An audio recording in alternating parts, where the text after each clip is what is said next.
ia i taifa i tionga. Ai mo oe o te le i whaafiti, sa o whai a mea sili sili. Ja, talofa lava le pa ia mawalunga o le whaafoga tāpua ia le atunu ui le nei fo i tai au fou le tai au manindo wa tātou toe laulua whasila whai ai fo i le lofa moleanga le lei o le tātou tapa au sili le langi. Asto na i le nei muli o le nei fo i masina o iu lai. Aso tolu se fulu, lua afe lua se fulu ma le lua. Whaftai le tua i lo lofa malo a whaatotoa i a Samoa. Ia, ua mawhai fo i o nā la whai Samoa i whaanunga leile nei tai au. Lo watu nupele, ia, ma se malosi fo i o le au ona nei. Ia, e le whai titi ai le nganga whaftai. Ia, ma si i ai le vi inga i lo tātou tapa au sili le langi ona o mea sili wana ia whaia mo i tātou mo oe ma. I le nei a so fau, whatalo whatu. Ia mo folo whatu foi i le pa ia mawalunga. Le lawe lo le whafonga stapua i ma le sila mai boa mai i tawhai fio le lalolangi. E le ngata i New Zealand nei, ia mai se fo i nu utua oi, ia mai se lawa fo i. Io tātou ainga alo oro, whamuli ma tāpua i mai i Samoa i tiute ma whaiwalo filima, o alo ma tama whanau o le atunu. Olo o sa ili ma lo, ia ma tautu ai i le aitau malele. A wale tāpua i ngā Samoa, e mai se nei o tātou mātua ma ainga alo whamuli mai ai. Alo a fua tai au o maua, ai lao fo i masula le lofa maleanga le lei o le atua, o na ua mawhai o na tātou toi whi loai. I lo mo le no ua le o tua le no. O pu e o manu le o pu e fo i o mana. Upu masani o le atunu. Ia wafo i lo tātou vāna no fo le nei tai au. Lo fo i le lava i asu i tiute ma whaiva sa whenga iai ma Samoa. Ia, o le fo i ua mapu i whanua. Le tele o ngā ruenga ua tūtau. Lo fo i le lava i asu i tiute ma whaiva sa whenga iai ma Samoa. O se tulanga fifia le nā. Ua mawhai ai. Ona maua fo i le malolonga sa ili ai i le whaasiringa manosi wale sa pati i le aso a tau e maise fo i ngā ruenga fau o fotu i le nāma i aso o mua. Ia, le tāwhatolu le tātou vādu nofo pe o iai pe le ai. Ia, ele ai lava sa i o te to suia i le vādu nofo sa moa a wā pa ia ma mamalu wha le atua wā le au whainga luenga tutofi, whata whai tau raga e fia. Ia, mai se fo ia o pa ia ma mamalu wha le malo.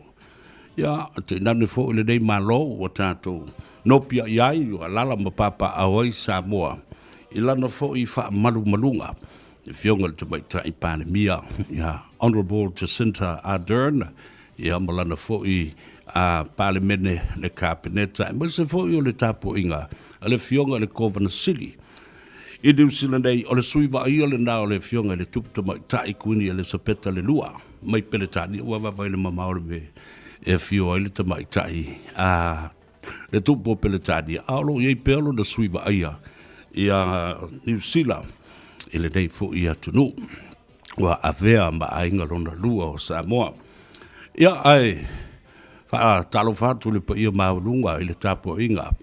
A wā a inga matama o tama fo i maainga, mai se fo i le usonga i atu mumu pule, o i tu au malata wa a inga le taima le wā au fonti, o tamba le manua tele ma to o le whare ula, ia mai se fo i o le tapua inga, ia sua ma le vai whanua fo mai tulangi sa ole ma sa leo mua ma le lau niu na sai lua. Le whale anga fulu, ia ma le to o fo i o le whare ula, wā le whale tautangata ma le whale tau aitu. Le nofa ma pu e mase fo de la auna mutasi ia ma au va au to i le na fu i whainga malo pe o na sesi atu ei i le tātou to mai tai pale bia le fionga le sao na whapito i atua ia ma sa whapito foi le ulua i whapito i le a inga salivanas ia alo whaftai sa e fo se teimi ia tātou o siasi fo i ai i le na malanga maua e mana matautia e pei o na sila i ai ilunga o api o fōringa i ama upenga ta whailangi ma whaasana lauga i le tio ma televisa ma newspaper i le tapua inga tuila ma manua ma le lātou tali malo, ma le tali whaaloalo. Ia, ta lolo la upu o le atunu, po ia ma mamalu sau o, ia, ele ngafa tau li baida. Ia, ta oto atu, ile tau singa va tele atu, mua pule ma whale o polu tutofi, a wā o le lātou fatu a inga tausi le nā.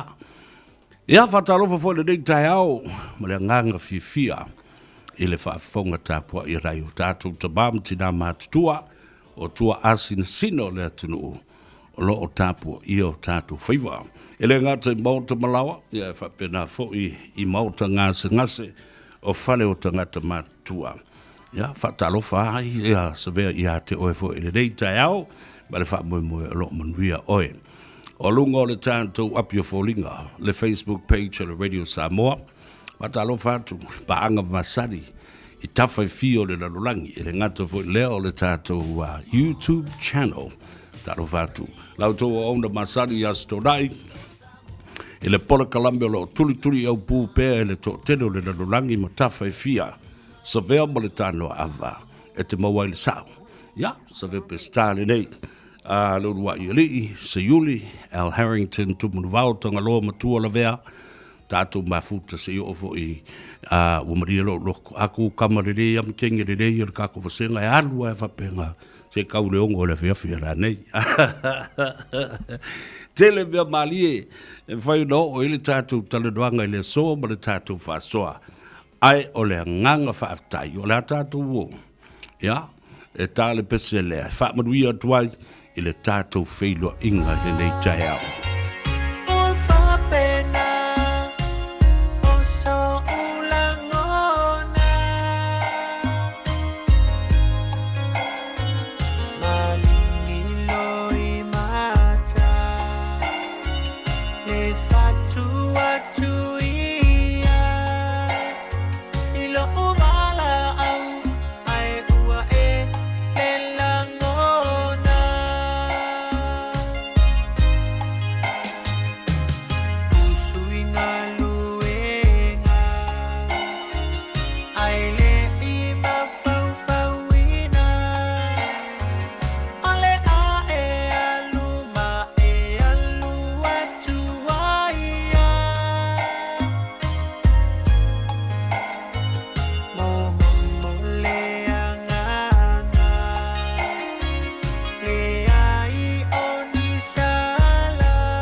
na le whawhiwhianga mai i le au whai pese le ni wholoa.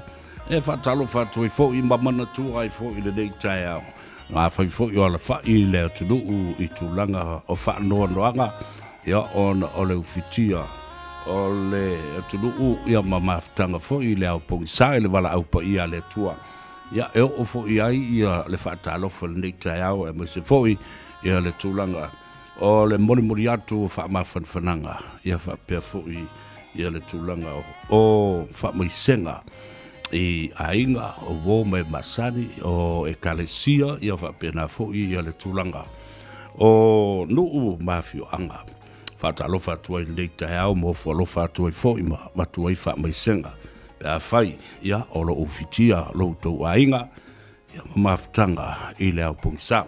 Whabalulu atu o le bōs tātou whelo inga mo le whionga i le anori, ngal mana tai ngal mana, ia whapea fo i le au whainga luenga. Le G-Mana Wholesale Autos o le tali o le ioe. Ia, wala au i le telefoni lua fitu o wha o lua fitu o wha o lua fitu a leo le nā. A whiane i le lātou tuatusi lua sifuma le valu, Atkinson Avenue i Otahu, Otahuhu, ka ua isi o Otahuhu, a whamai isi o Otahuhu, ia pulea oi, ai o le mea ka ua, ia e o i Otahuhu, ia le nā, whamoe sa maruia, oe ma le nā vai asu, a luenga sa whawhenga e foi. Whatalo whatu i tupu mai o le tunu i whale tua foi matausi, e maise o i lātou, nai a lātou pisinisi, a whapea foi a tinae, ese lo whatino lo tautua i nai le ngata ia sa ambo, mo tangata atu motu o le Pasifika. Ia e whapea nā foi i le lo, tangata lau tele i New Zealand nei, ma lo whai o le whaiva, o le alawa le pisinisi, ia, whatalo whatu po le whale ainga, ia, po le money transfer, ia po lau maketi, so se mea lava, o le whale sui, ia e whapea nā, ia masiau lava tama ia tina o lo whatino mai le whale, o lo o tautua i nai, le pa ia mawalunga o sa. Mo whataro whatu, funga polonga sa lima, a lo le soifua maruia i lunga le tātou apio fōlinga, whapea fo i tui loma komisi, au mua aingofie, whataro whatu fo i a whei lo koni, ia o siosi vai lolo, ia e maise fo i lunga le tātou apio le YouTube channel, Amelia whano i moana mai Wellingtone.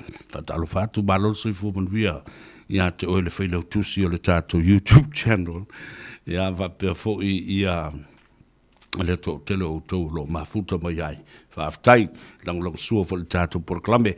Please like our program and love it and then share it with our people. Our non-Samoan speakers in the online or listening or wherever you're tuning in from. You're listening to the Voice of Radio Samoa, 1593 AM here in the city of Auckland, New Zealand. And its studios here in Manukau City. Whatalo whatu tātou por kalambe i hate. Oi, whatalo whatu Australia, rālon soifua maruia, ia, po Meripori, po Sydney, po Adelaide, ia, o Whealawa, po Perth, in Western Australia, Cairns, whatalo whatu tātou por kalambe te leo tātou tangata wo, whainono fo Kalgoorlie, e Western Australia, mo le mea o Eliele maina fo ulea. Le koale mai si fo i minerale. Whatalo whatu tātou por karambe.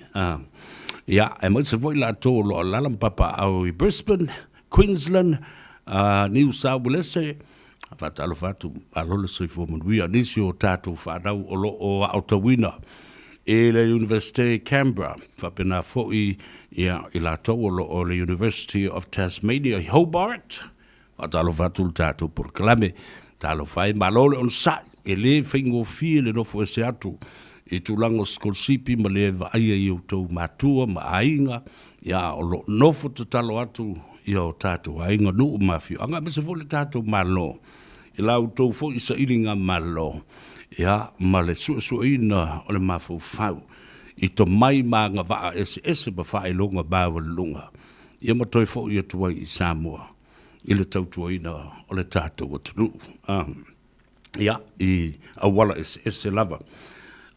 E ise taimi o le so, o le tātou li liu atu i nai Glendon Community Centre, o loo whaalongologo mai ai i le committee o loo whaatinoina i le vaccination event in our Glendon Community Centre.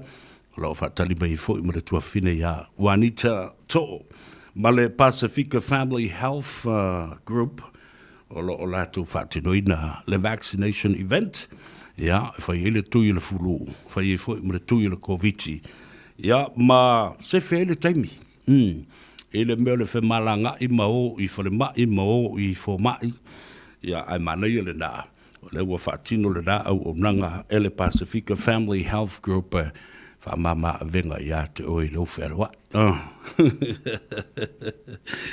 Ia, a ngā i ai le tōtelo le tātou atu nuu le nā fo i pita nuu i Glendon Manurewa. A whai e o mai te mili nei o le ngā ke whauru malo. Ele i whai a lava sou tuima e te tee e le tūla whono o le pui pui ngā le saunga le mū. Mana tua, o New Zealand le wa mata na whaatafa tafa fo i mai a lātou tūla whono o le state of emergency. Ea mai te tau o na tātou o no sai. Mausu stai, ma o e whai o tātou tui, o leo matua ve vela mai. Le wha mai o le fulu. Ngai e la le si wha mai fau leo o sau nei. Leo o wha ingoa nei o le monkeypox. Le monkeypox, kai pe o le chicken box. O le mele mai vole le lea tai pe o le misele te vai e puta puta ma fufula. Ia, na peiri e pāmai i mase a lau tu lau, ia mele suawai, vātu le whaafonga lea tu noo. Ke rei lo inge ka ngaka po ala ko me o whaide manki wa angal, wao so mai rina ki whamai. Awa, o le tele o whamai e tulai mai nei. O whamai e mafua mai meola. Ai mafua mai istangata, i lato o mea leanga e whai meola. Tu lau whaafonga lea tu noo. Pe ka alo meola, pe o loke le meola, pe o le koke le efe me ngi pe kelo le makalangoanga i le aso tofi. O le kele o ngi ngase mangi mai, o le ofua loke meola. Awa ko le ka alo i kangaka e koke o, ko ka alo i meola ma mangu. Mangu whelelei, mangu whekolofi, o mangu vai lua, ma mangu vai wha. Le ala i o ngā pi sia tātou. I lea fo i lea ngas, ia mana tua nei. Tātou toi, tō manatu ma toi te pai tua, i le mafuanga, o le whaama i fo i lea, o le whaama ioti o le AIDS, AIDS, i le telo tau sanga o mawai. I ana mafua mai fo. O meo wātua le whaafonga le tunu, o meo whiusua inga tulau, o le uputoa i atea. O le ofo yo kangaka ola, whaifua me ola. Ia, nela o mai wha mai leo le monkeypox. O maia i le whautuanga mai i le WHO, bo le World Health Organization. I le tāua tele o le whai o tui pui pui o le fulu. Ia, ma tui o le vaccination de o le COVID, sfulmariva, whai malo booster. Ia malesi o second booster, mea tā hua nā. Ese wha mai ua whetuleni mai le nei waiteng. Ia ai tau o na iei le lapta inga, ina ia saunga le mū i tātou. La tātou o tāle pese lea fo i mai tala doa i le fionga amuni anga tele shusing, ia le pule o le tātou whale wale le Henderson Cars i Cavendish Drive. All right, we'll turn Louis full minute 20 minutes till 1. When we come back, stay here with me. We'll be talking to Briangatele Shoe Singer, the big boss of Henderson Cars. Sound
Ua sili atu nei tangata e mamai I le fulu nei lo le COVID-19 I vai au kilani. Ma ua tau wha le tonu ai ma le au nanga li soifua malu loina. E iai le tali tonunga o tātou tangata Pasifika o le amatua ia afia tele le fulu I le nei tau malulu nei lo tau sanga wa mawai. E o atu I le lua vai aso talu o na whailo tui pui pui al fulu. Fato a au ngā lea mo oe.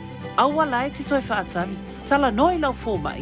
Ma whailo lau tui pui pui al fulu. Manatua. A whai o tui pui pui, e le ngata I pui pui ai oe, ai whaapea fo I lau a inga, o e ka lesia ma le community. O le QES po le Quality Education Services o le puna o e te po e hatili ai lo ola tama whai tu sa lava pe le leila o whaaperitania, ma o sfulu ono pe sili atu o tau sanga. Talia so se tangata ai mai se la tau whatu a mau ono fo mau Aotearoa nei. O le au ina nga ngana Peritania ingilisi I lona vaenga tau amata. O se au nanga whai e fua, ele ai se totongi. E au ina ai lau whai tau tusi tau tala, ma isi vaenga o mai mo o mia mo fesota inga I tūlanga tau ngadwenga, ma a onga. A mata vasenga I le aso sfuman valo Iulai, e iai vasenga I le tai au mai le aso ngafua aso tofi mai le se fulu I le tai au tau I le tasi le auli. A whaapea le afiafi ma le tā le ono, I le iwa I le afiafi. Whafsota I lo Benina Schmidt o le Quality Education Services, I le o lua lua, o whawha, tasi tasi, o lua lua, o whawha, tasi tasi. Malo soifua, o le si fufonga Samoa, Radio Samoa, tasi lima I vatolu a mo, se ki a Radio Samoa. Through you, I can do anything. I can do all things. 'Cause it's you who gives me strength. Nothing is impossible. Through you, blind eyes are open. Strongholds are broken. I am living by faith. Nothing is impossible.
tautua mo o le siufogo Samoa le Radio Samoa lima i matonu a mo I Aukilani e na ua tu esfulu minute o na tāne o nei tūlai tasi whamanatu le paia maununga o le tātou tunu o lo whawhunga mai a ele I whaia I le tui e le ngātou le tui pui o le fulu ia malo second booster ia po isi umalawa tui o le COVID-19 malaiva anga iane I le Glendon Shopping Centre I le Community Centre I nai Manarewa tua mai lava le whale inga fo leo le ftelenga ia lapa le tio o ma Evelina's Polynesian Food o I nā tonu nā olo a ngā I mauru whao I heili tō telo le tunu tulou le whaafonga le reitai au ia ona o le nau ta inga lava eusiu stai I le whaatinoina o le tātou tui o le COVID whapena fo I ma le tātou tui o le pui o le fulu ia ma o loo iai I nā le tō tele e pei o le tuafine ia Warita To'o ia whapea fo I le o unanga le Pacifica Family Health Group e whesoa soani I le tūlanga o le whaangasolongo tātou tui masalo o loo iai fo ia lātou mea lofa fo I le po vouchers whai heo na utulo pensini ia whapea fo I le tūlanga o le whaatau wai fo I o se mea aima se tōna I o le sapati a tai au ia o le walau atu le nā male nganga whaalolo le pa ia maulungo le tātou tunu o lo alalam papa au Glendon ia po o so se vaenga lama fo I o le aitele I au kilani ua e anga I atu e whaisau whaatau I nā ai maua tonu ai male tuinga le nā o lo whaatino I nā awheno iai sili lolo wafa I whaihilo tui o le booster ia po o le vaccination the flu vaccination ia maisi tui umalawa le COVID wala wana I le telefoni o le olu fitu, valu fa fitu, tolu wono lima o, ma o le tamaitai o Wanita to'o ina ia mawai leisi maramara anga hatiri I whaaptalanga o mero o whaatino ina. Ina, flu and COVID in vaccination is done at the Glendon Community Centre in Manurewa. O leo te wawai atu. Whaaftai, marolo se fuole lani lei pesata. Whaaftai le mafuta mai leo ranga me le tutua I le dei fo I astuna. I saveba le tāno ava o leo mai o na ava mua le tua I le dei fo I tai au. Ia, pāti patia I fo I le lofa ma le anga le lei. Tau te fo I se ipu. Tau mafa se ava I le tunu u le whaafonga mai. E ui alanga le whaiese kākou kang le tātu ava fo I lea. Aora se mea fo I o la au o iai e tau na whaatino. Ia e pangale o le toa tele. O le to tele ma le taimi alu ai ia ua manai ale nā ua malama le tunu o le tano ava ia pei o le whailua inga le nā I le anga tonu ai le ngata fo I lea o I e whailua I ai ia tupu mai e o le tunu whapena fo I whale o polo ai ma se fo I le vasengo tina mo te mai tai ia ma le tunu watoa o si au o si au sao o lo sao I o lo lau whaamtalanga I o lau whaasoa I bale mea e to tonu mo le tāno awa e ona whapenare o na whaasoa atu o le asi mea le nei o le asi mea whaale le nei ia o mea umalawa nā awa e toe tanga I nei mo toe tepa I tua o le mea le whai e to ina ia ma le au manga pe a fo I mai ina ua mai o na langa le vau ia pe whae e fo I le tai ua mapu mai I whanua o seu I whanua ia whātou teinga fo I ma whaasongo le aso ia ona nofo le ma paru le awa fo I le o I fo I e mawali pepelo le sko inga o le tjauka le sko inga ia male sua whaata mali ai o I fo I le tano awa o I e lo tea o mai mata upu o le duu mali tu malo. O le tulanga o lo iai le awaluma. O le tulanga o lo iai ia tau le lea male au manga. E o lava I mea tina o mata upu tau tina. E lo keifo I ko inga I le mea. E o le whaiwhi au. E lo keifo I le whaiwhi au malo na whaletua. Mare whaanga ua le whaiwhi au. Wa uma me fai tono le no e mua pole I e tama ia ai le io o le asonga fua le no pe tau manu o ia le fono ale no mali tu malo le ala na ta wai tele ia mana tuala no nofo wha la poto ubo I to ina. Ia, I to ina o sifi, e fo I to ina vo lele fau tua, ia o to ina e tau tua ma le au manga, ia ma to ina na ole nofo ama tali e ma wha longo wa retire mai I por kiki wha le nuu, o leo toe langona tele so lātou leo mo so lātou sao. A olo I ai pēr lo lātou whaiva o le tuk ngumusu. Watu ai le whautuanga mo le tuk alalo. Ia I lātou ia o whaia le no o le teime le nei. Lote ai I masoli ngā tū la fono. Lote ai I po aina ngau ia le pua alesi to ina. A o ai wa le asamo I le tūlanga mana o mia mo le alo ia. Ai la kua whawhai mai resi I kua le maumanga o resko inga. Lote I masala. O le au lafo sala. Ma le au vae sala. E maua mai le loko kenga le ka ngona. Ia le na. O le aunga le na. O le porokalame lea. Sa vea mo le tano ava. Le raka ko laka e lusfu ko sang o whangi. E na ia manino ai foi. Ia le mato le vai. Ia awala e te wha le ngau marie pe e whalongo mai. Ai, wanga e pu a kore ka ngō.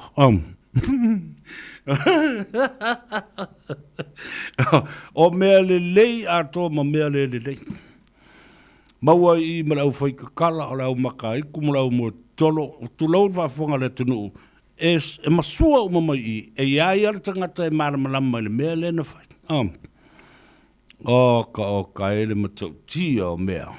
E lote I le tano ava ato ina. Ia ma le au manga. Ia matonu o le nuu e whai ai. Ia le nā.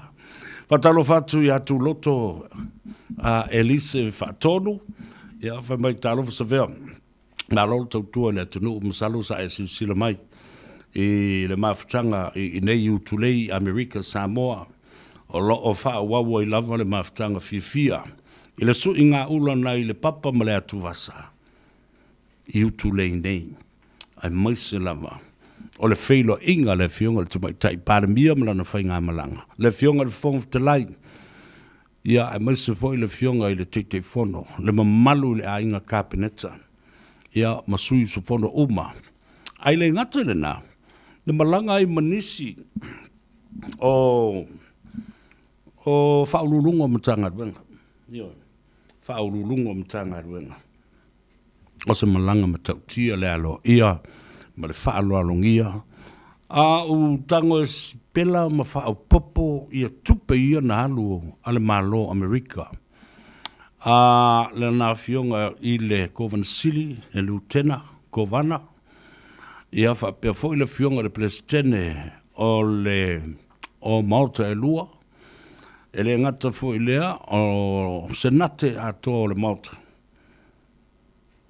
E lata e se meo le lua se lau afi. E o tau whaafonga iai. E vai ei pi e momomo le loto le whaalongolongo atu. Ma lo sao noa talai whaalalo fo I le sunga lauli le mali to e whai mafonga tau mori o le whai ngā malanga. Ai whaalongolongo I upu o tō ina. Tu lou o lātou tofi māwalunga I sā ma whai ngā whaale malo. Mai le lai tū o le maota o tutuila ma manua. Oka. Sā nofo tāpuai. Sā nofo te talo ma lo lātou talitonunga ma le whātua. E tu lai mai le whai ngā malo fau. I se tae o fau. Leo o toi wheilua I uangafa. Na ua uma ma vaenga te tele ale mali e tō ma le tui manua. Ma le motu sā. E mata utia sao noanga o le aso le na fi maso uma ia na tau nu o le whainga malanga. E le ngata o le awa fatali a le senate ma le malo Amerika tuila manua ia. Ai whapena fo I whaolo longa maululunga I le seleni.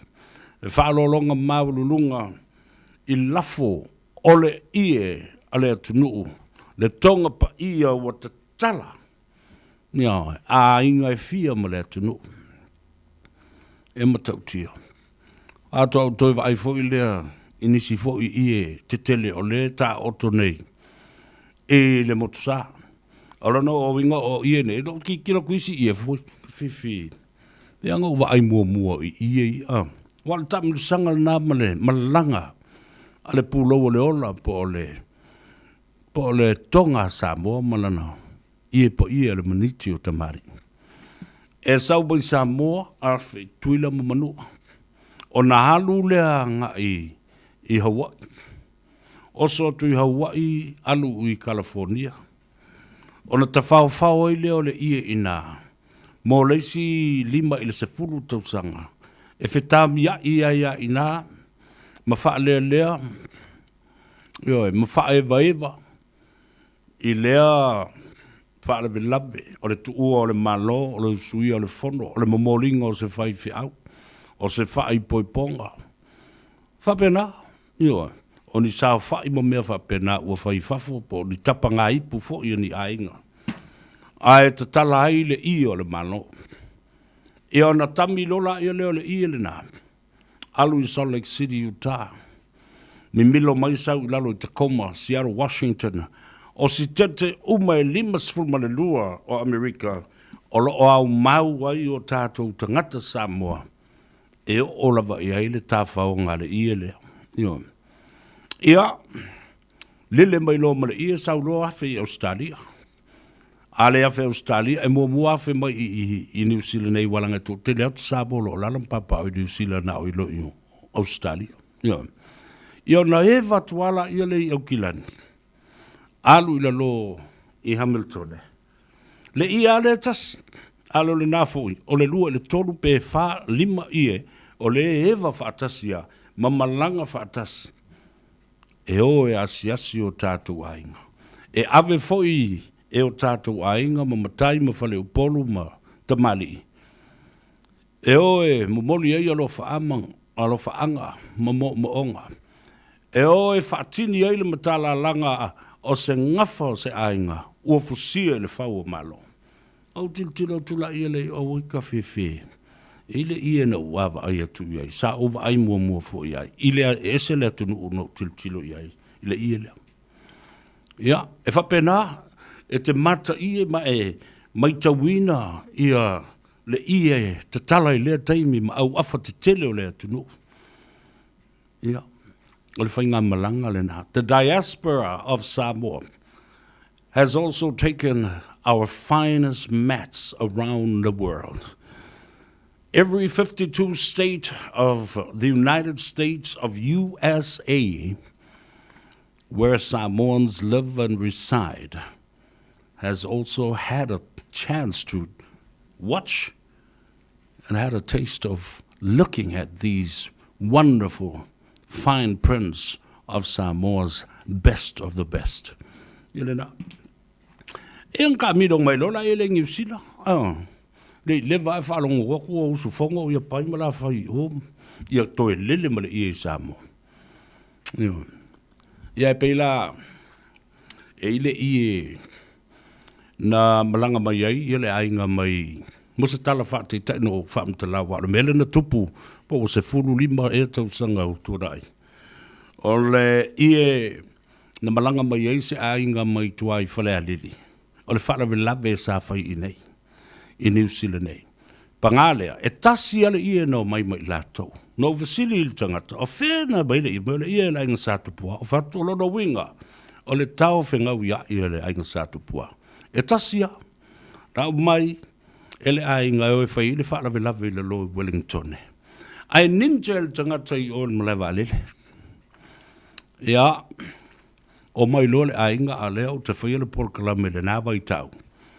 Mai le tu las fulma le lua mai le asunga fua se i tau las farele. I popo fau o le tau amatapatarina o le nei ngarwe. Le siu fogo o Samoa. Ai o tu todwala i tai.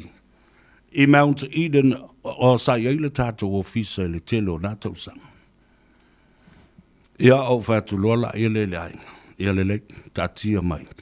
O le a whai le whasilsilanga ma le whasilanga. Ia alu lo malfasilanga malfasilanga la sulena. Alwato i maupu nei. A o whaafafonga mai seisi. Na sau le malanga lea ale Polinisia na sau mai Samoa. Lena to ai tau nu nei po ole te alai titi o le sefulu le tai au. Ile malai wa lele i Aukilani. A fai o ia te oe le tanga pepa ululi o lo iai tu tonu le i e tonga lea. Ia whaafoi mai. Ioi. Whaafoi mai le i e. Awe te sau mo nei te ue lo a fai wa ave sele ia elea ele fai na fio mai mai le ia ile official tato le tio e na e mount ile na vai temi ai a fai wa na e ave bolo mount noa wa e manatu wa e fio fai a ka o se ia ya fa longo le mai a fai wa e aluma ave le ia no lo manatu ia lela o fai atu ia te oe. E iai sā. Ioi. Ma o lo te taa i la mutu o le ia le nā. Ia e mana tua ma e sila fia le lei. O le tau whengau ia i le nā le ainga sā tupua. A le fo i mai le ia. E te wawa ai ia i le mea e o ia te oe. E le di upu a vade ai. Upu sa sa o leo te watua. Tango e tuule ie se ave taxi po ona tuli mai la ia le tu e male to atusi le vat ia le na le mena na tup ele yo le te mi o te mana vai ai tu mai o saule ave taxi in tia e mo moli mai le ie mai please there's a big mat inside my taxi, can I bring it in? They said to bring it to the Samoan radio here in Mount Eden. Any names, any description, any information about where the ear came from? No. I was just called by a family in somewhere in Mangere to bring it here. Yeah, no. They said that you were going to pay me.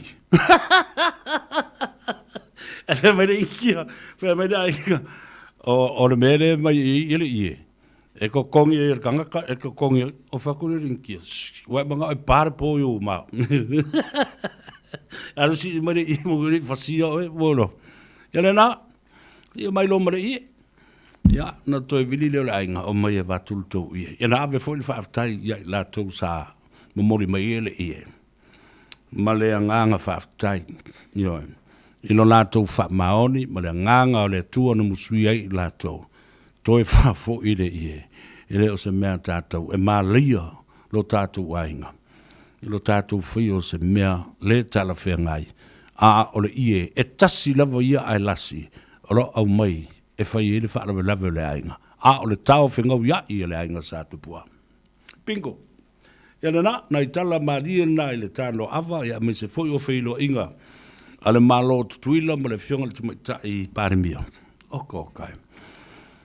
Whai mai sau noanga o le mautana fi. Mātou tino nofo atu, ma le nganga fia ma le nganga whaanga e tia. I le fio mai o la wa fionga, ia mana tua le leng. O le fio mai o le fionga le te mai ta I pāremia. O le suri wa ai o le, ala whalafa tuna, o le na, o le whale na oti. O le tama a inga o le mataafa. O le suri wa ai o, o le tupua lua whale mana. O le suri wa ai e fōi e so ai ngafa o le Mario toa. Yo. E matau tia. O upu ia. Ma le mawaenga le Mario toa whapea fōi le tui manua. O tau silsila. I le whai le whaaloalo mawalunga le na whatino. Lata I le lua se lau wafe ta la Amerika, le kala Amerika I Samoa ko I kia kolu le whakala. Outou silsila I ai I mea e whaia e le atua. East tai. Wa tula I mai. Mai o til tonu foi.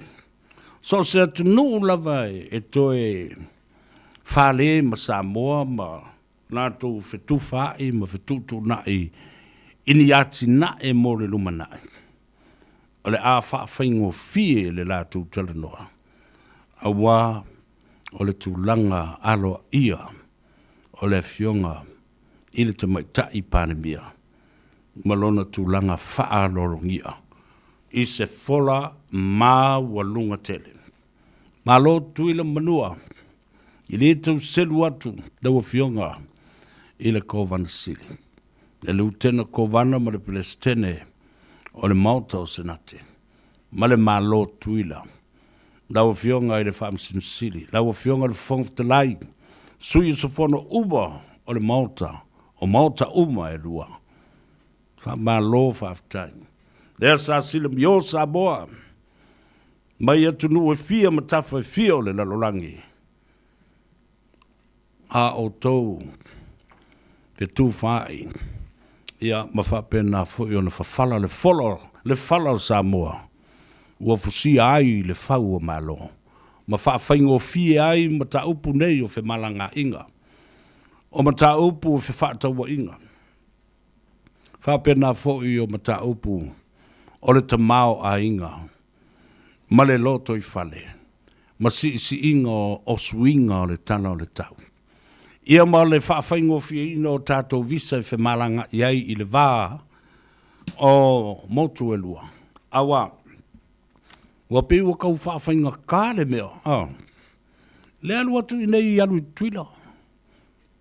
Nai lo le alu atu e alu I Amerika ma wa. Ia ai whawhetai I lea whailoa inga sa whatino ma mori mawina ai. Ia. Ele I whaapea ni mea na whai I le waitemi o tuile epa.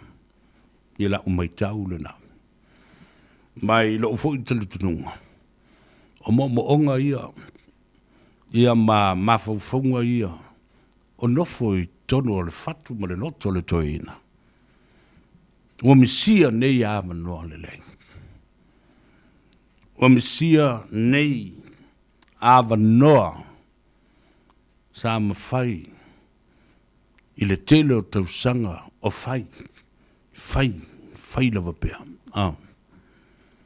Ia, ai ona ua pau lava ua umafo I siona taimi. Ia ona se e la ia lea. I pou o le mauta o Samoa. Ia, na ua silafia o le pepe. O pou o la unga. O le matua tala ma le talaluma ma le au manga I le talatua ma le tausala. O pepe ma le vā o pouna. E no nofo ai I o matai I pou e ta ua pou folo. Na o na folo lava I le launga. Mo I le launga. E I fo I le pou e ta u le pou mo. Ai pangaleo. E le to e songi pe pai se launga. Ona ua mai, ona tofi. E mo I e tuli, vai e tuli. Pou o le mauta o Samoa. A ua umo na vai, ma tofi.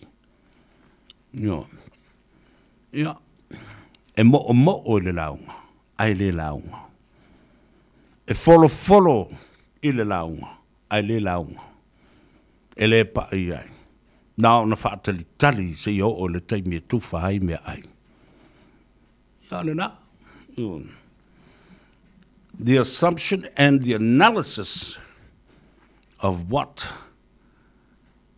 has transpired through the last 3 days of the visit of the Samoan government with American Samoa. Mania. Wa tatala I fo ia tulanga fo I leo fe malanga inga I le valea. Ia o le au fai pisinisi ma le au tawhawhau ma tulisi fo I malanga mai. E Samoa. O tilo atu. O wawai atu I naia uo o le musika. Le sunga ia Atua Ripley. Whapea fo I ma le tumaitai. Le tua fine ia siteine. Peta si ulepa. Sa whawhie I lepo. Oka se matau tia o le mātango fie. Ia, o whawhie fianga. Mai se fo I le tali atu o le fionga. I le tei whono. E sunga le lauli o le mali atua. Ma le launga le aso. Ai tā walunga I le saunoanga whata mali I. Whātaitai. A le fionga le tamaitai panemia. o le malo tuto tasi o Samoa. Le olu wa I te mai tai parimia o Samoa male Pasifika.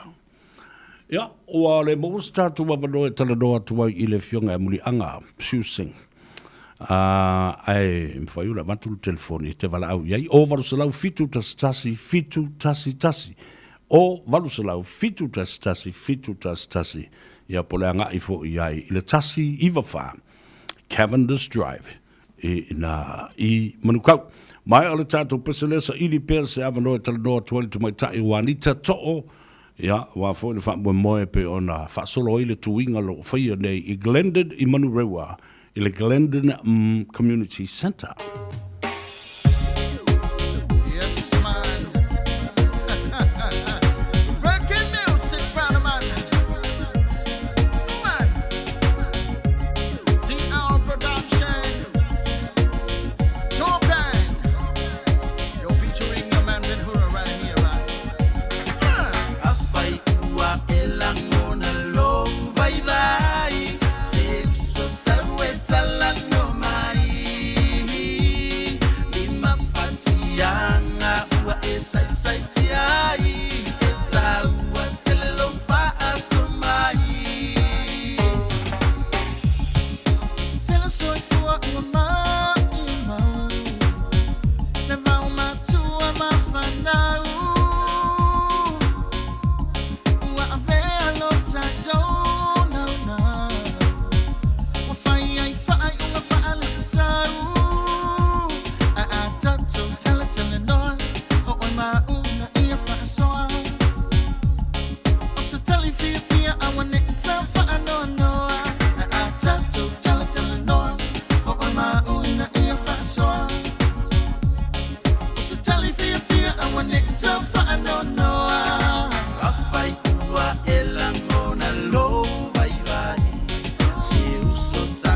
Salano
te mana tuaina le tama saninga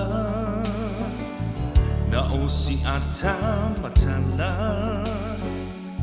e pei lava e le ngata ai fa atauva lo manatu i le ana o fa atu fa mai ngalu o le vasa pe ana fai o sa umiti tale toi fiala i lota musu e ala ai ua na o ita wa loa o na tama futa ma le fa'a te singa tali tonu mai e whainga tauna whaamuta ai wali mai a o mai le unga la upele o na paulava ele ai se winga ai malia maia o mai le unga la upele o na paulava ele ai se winga ua te tau ona o alu ua tu talo wa tanga i mai wa ai atu ma teo pea i manatu o la ngona umai la ta ua wa ua whainga ta ona te ina ai whaato wha mai whaso i whatu o te le tau fia loi mata o tawhe ua sili ai lava lea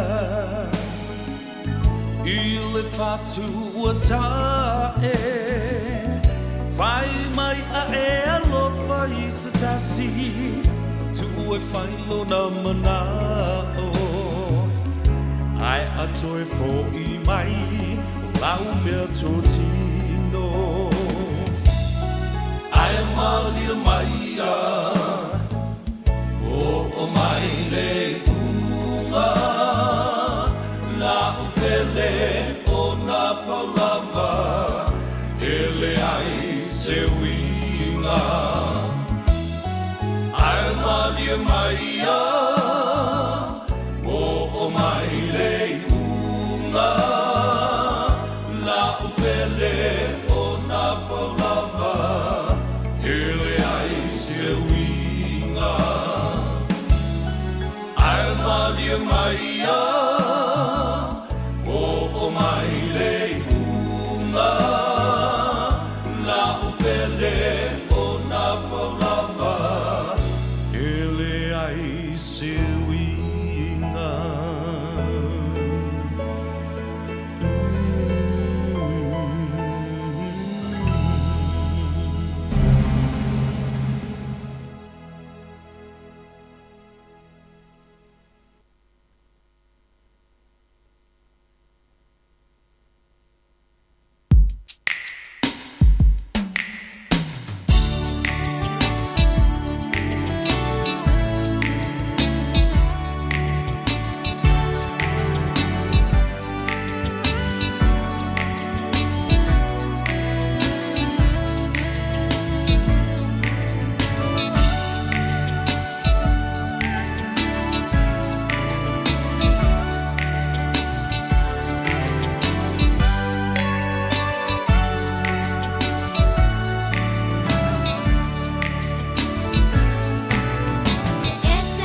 fa fogo le tautua mo oil si fogo Samoa Radio Samoa ma se ver pesta a le lua ile dei fo ia so to da il tato por kalabe se ver mo le tato ava e te bawai le sa o le wa fa tonu lava ia le tu la tasi fa boy lo but we oil dei fo ia oli a da o se fotuanga le anga sa o tilo le fa lave ba tia tauta vale pe fata vale lave vea o le laki o le batoi ba losi fo ile o pui au tafa i lunga o le Mangere Bridge o te loa te le o tau sa sila ia i le fa lave le da e to e ta ofi mai lava le si mamau a mea a wala la i lalo ia pa ue lua o se ta vale fo wili talo fai e tu watu le ta vale wa upoloka ne e te vavai atu i le tau fai fio soi mai a tamaiti la iti i vafu fa pela te talo fai fa fetai i le atua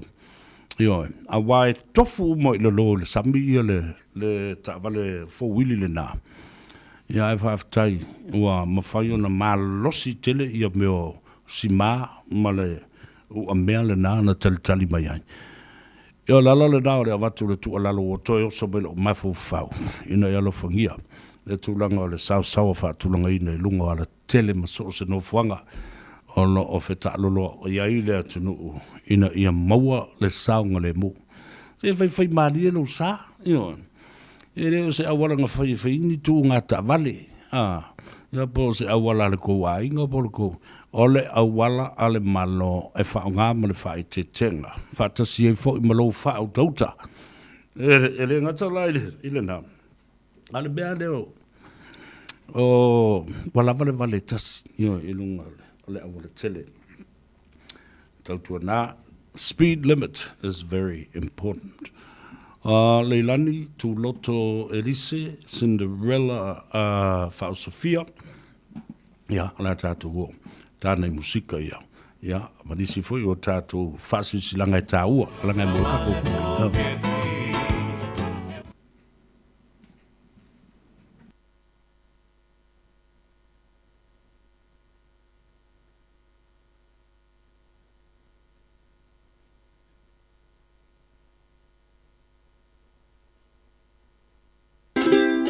Talo fa Samoa.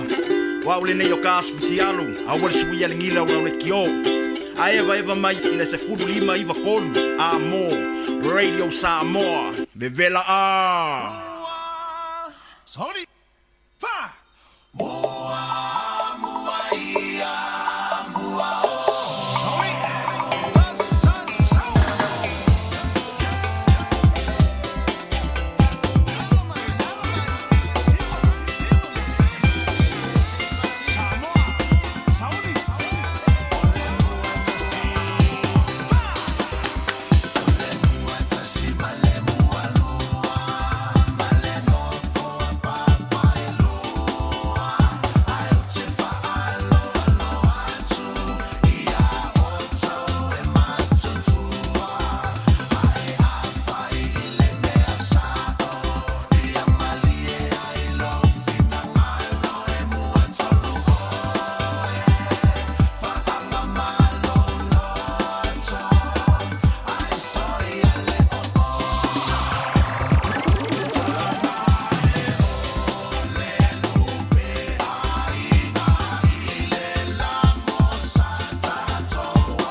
whaatau ni au I a felesi mai wa a ngota le kiwi fish. O le kiwi fish na te sapala ia fale ainga I au kilani. Lea wata tala ona whaitotoa mo ta ngata lautele I le wha iwa Car Road I Mount Roskill. Ta tala mai le aso lua e o I le aso sa mai le se fulu I le tae au. A fio mai e whaatau sau I a felesi e pei o snappers, anae, malauli, whaapea ula vai, ma fe e tu aisa. A fio mai loa I le kiwi fish wha iwa Car Road I Mount Roskill. E kiwi fish kai felesi ka wia. Masks matter. The closer you are to others, the bigger the risk of catching or spreading COVID-19 or flu. To protect yourself and others, wear a mask whenever you're in crowded places or near to others indoors. Find out more at covid19.govt.nz. Sorry, I'm really low malwing. Angale le radio Samoa ile isi le mad. Radio Samoa. Taslima Ivatolu. Amo.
Tēnā rā, olo e whaafonga pēle tautua mo oil siu whongo Samoa, Radio Samoa, lima I watolu a mo I au kilani ma sa vea best time nei fo I asu tonai.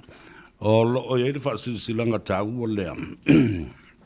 On ua ia le fuafuanga ale a inga whaatuatua I le atua Samoa ua tas. E le ainga lava le nai New Zealand nei o le au tāpuai ia le au langolango sua fo I le whainga malo fau o tula I mai nei. Whaatua I le atua Samoa ua tas. O wa e fo I mase tō wha. E le fionga le tamaita I Panamia e mase le fionga le tek whono. Le sunga lauli le Maria Toa. Ia amba le ainga whaatuatua I le atua Samoa ua tas I le whainga malo o tula I mai nei. O le a Fair New Zealand. E mai se lava I au kilani nei. I le se teimi e le o toi mamao I le masina o kuso. E po le whai unga fo I le masina o kuso. Mai o le malanga lea. E leo se malanga wha le malo. O le malanga lava la tau ia a le wha tua I le tua Samoa o tasi. O le whionga le tamaita I Pandemia. Ia ma sui uma. Whaipule e tolu se furu ma le lua. E au fiai ma le te whono. Aile o mauti noa I le teimile nei. Ia, pe sauwhi mai le whionga te mai tai Pandemia pe le ai. Ai wana watu I le pa ia maurunga o le tātou ainga whātua I le tua Samoa o tas. O le tātou corporate dinner. Mai le whionga I le te whono ma le laulau. Le whionga I apolo te vau. Ia, po le telenga fōi. Ia, ma le tātou komiti O le tātou maenga la leo le corporate dinner. O le awhaia I le aso luas fulu le masina o kuso. Ioe, sa ili fo ia sefso soni e tāpena ia le tūlanga. O le talinga malo. Ai, o le awhaia la le tātou corporate dinner le nā. I le aso luas fulu o le masina o kuso. O le tū lai wha. E tāle tū lai wha wa mata le tātou wa mio le nā. Ai, o le ua ave le tātou wha moe I le ASB Stadium. O le no winga o le whale tele a lea o lo o I le lo I Kohima Rama. I le aluanga I tai Mission Bay. Le whai ai I a whawhiwhianga te tele, I a matalonga te nisi te tele, a le atunu u whaavau malo. O I nā, le ua ngai ai I a le tātou corporate dinner, I le tuatusi lua o tolu, Kohimba Rama Road I Mission Bay. O le telefoni le nei le fionga le whelautusi, le asi se tima o lua tasi, o valulua, lima lua o fitu. Toi whaafonga numero na. O lua tasi, o valulua, lima lua o fitu. O le whelautusi le fionga I a le asi se tima. O le tau o le ticket se lau tala, a whaila o lo mana o se whaala pulputonga fo ile whaatau se lantou lo nau. Se fulu tangata iai. Tasi le afe. Ta la ile lau e tasi. O le numero na sa ili e sau ticket o lua tasi o valulua lima lua o fitu. Ia. O se tofa le leile na le tofa wae. Ia ile fionga le te fono e se fo I suisi nia matua o tino matua. O le fionga le te palemia mo le kabineta. Le fongftelai, le sui fongftelai, le sui palemia. Minister o le kabineta. Ai maise o sui fono ume tolu sifun ma le lua. O fai pule o le fast, po le fatuatua I le tua sa mo o tas. E a fio mai. E a vatu alo ia se la tu fa fitai. Ia ma se la tu fa malo. Ile a inga fatuatua I le tua sa mo o tasi ile la tu tapu inga. Ai mai se fo I o le tūlanga. Sa tu watu ai lo la tu tau au ma le talitonunga, ma le fatuatuanga. O le atali mai le atua I talo sanga sa molia. Ina ia tu fatasi. Ma la vatu le lango I le fionga I le lauri le mare toa. Ma le fionga le te maitai pale mia. Ai maise I latu umo le au waa na filifilia. Fa au waa I le saa o le fatuatua I le tu sa mo. Tasi no winga la le whaafonga mai le tatu ainga sa mo. Fatuatua I le tu sa mo. Ia pei whaar mea tu le pai ma le HRPP na vai teimi a umarwhinga palota I o mai fo I fo I whaafitai mai I sui fo I lea lango le HRPP Australia, New Zealand po whialava. Ia awa e sa le inisi whainga malo sa angaia ia le toi ina le na vai teimi a le mea la lea. Ia o se mea fo I lea e whaate ia. Ia lona tāpena ina I le na o le fitu le valu masina. A e na matua I malolo mato I la loai. Ia tu ila epa ma le vaenga whai over the fast food tau sanga o tuloa I mai le tofi. Wa so le na si ma vātu nei, o I le na utana noa tua I le stofi. E o mai I le asto na I le nei. O le atatu utala noa ai ma whasoa. E mea nei e tau o marusi anga. O Samoa lo alala ma papa au I atunu I fafo.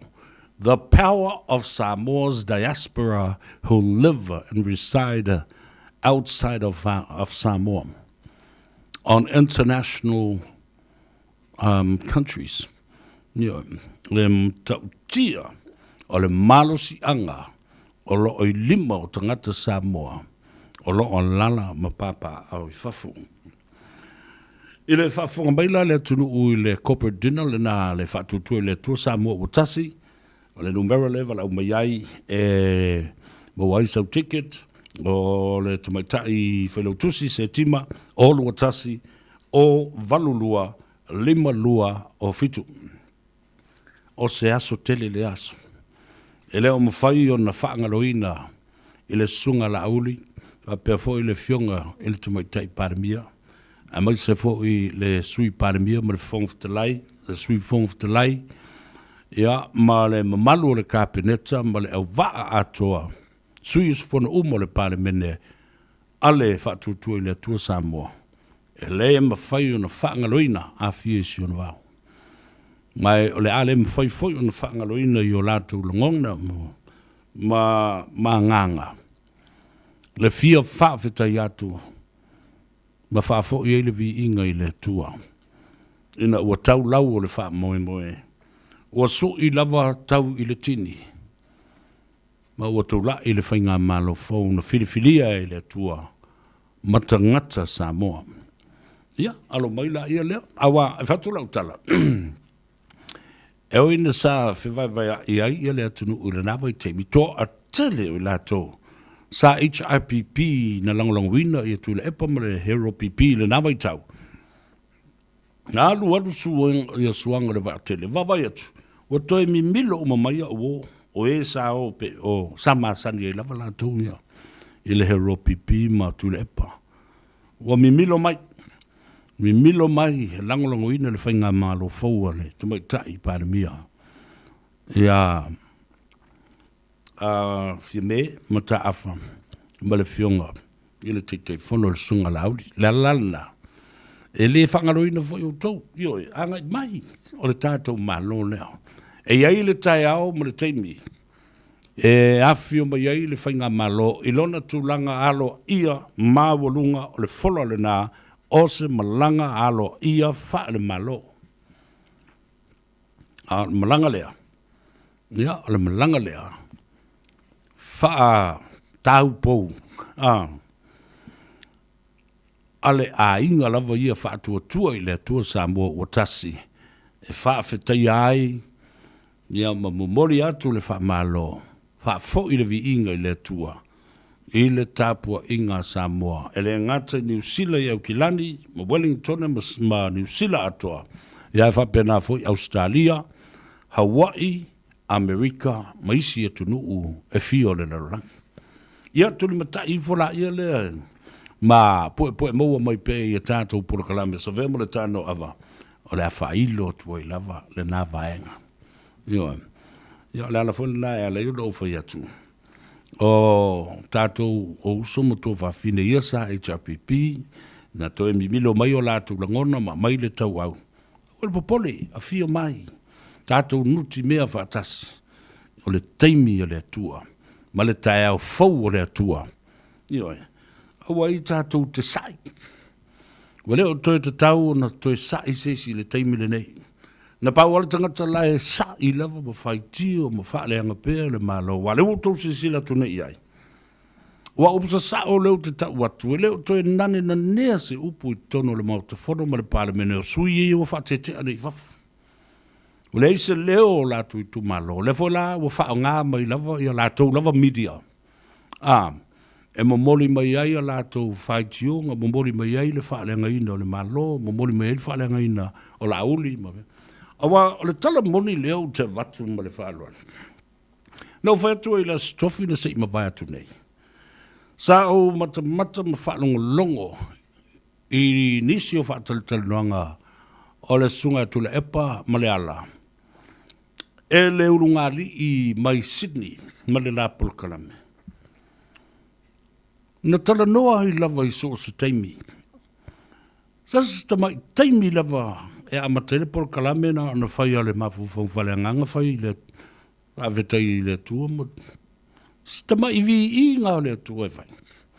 Ona whaasanga i wholoa lea, ma tuata lepe le loto i whale. O le sunga i lauli e maria toa. Leu atea polota i vao tupua. Lupe matasila. Asiata Schmidt. E matua i pena. Ai whai atulo iai. I ma le saunoanga le sunga tule epa i le ungali i le vai. Aura toi... Mai maua lua taimi te lua toi tala noa mai ai i le tangata le nā e ngoi ala auri. Awal toi whalongolongo fua ia, ma o la o mai wa ti ngā i talinga. O tō whalongolongo ia i sao noa ngā tule epa. Na whai leo ngā ri lea, tō! Se ko! A ole whala velave. They are obsessed. Ua matua iulu fia ele te moni male mauli o la auli. Nalalale na ole utulai mai ei pei o se mai ia itu fo ilele. E mo moi le po, e mo moi fōringa o la auli.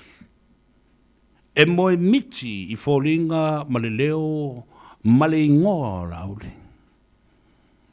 E ala fai le tai au. E ala fai e fōringa o la auli. Male ingoa o la auli. Male leo o la auli. Ma fōringa au le leo le ana fionga le te maitai pāle mia. Le swafa le te maitai pāle mia. Sao noanga le te maitai pāle mia. E ala fai fōi le tai au tangata nei. I le whaalongolongo i le leo le whongaftalai, ma le sui whongaftalai. E mo moe i mata o le whongaftalai. E ala whai le ingoa le whongaftalai, o saunoanga le whongaftalai, o le emo mai o mata o le whongaftalai. They can't just leave them alone. They are possessed.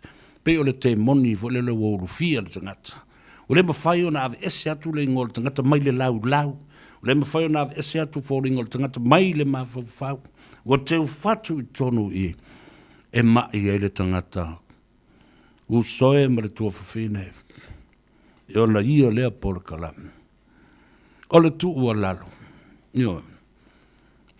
Ala whai mamoe i fōlingo le tua. Le swafo le tua. Malona alo pelo Yesu Keriso. I alo whangia le nganga pa ia le tua. I o fesoso ni atu. E mosuia o lua. Ina ia tau mamao. Mawinga whaate moni ia. O le mawhai ei o na whaangaloina i o lua lau ngutu. Ma o lua mawhau ma mea lua i mai o lua lau ngutu. Na paua lea. O whena aru i lau. O whena tautala i lau, le masau noa i lau. O le ale upo la uli na avantu i le whasilanga ma le whasilau. O whea, o anga i ai, o le ale fono o lo aru i lau. O le ale whe au la uli o whailea mea. Toi titi lau, a o se mea, tu lau le whaafonga le atunu.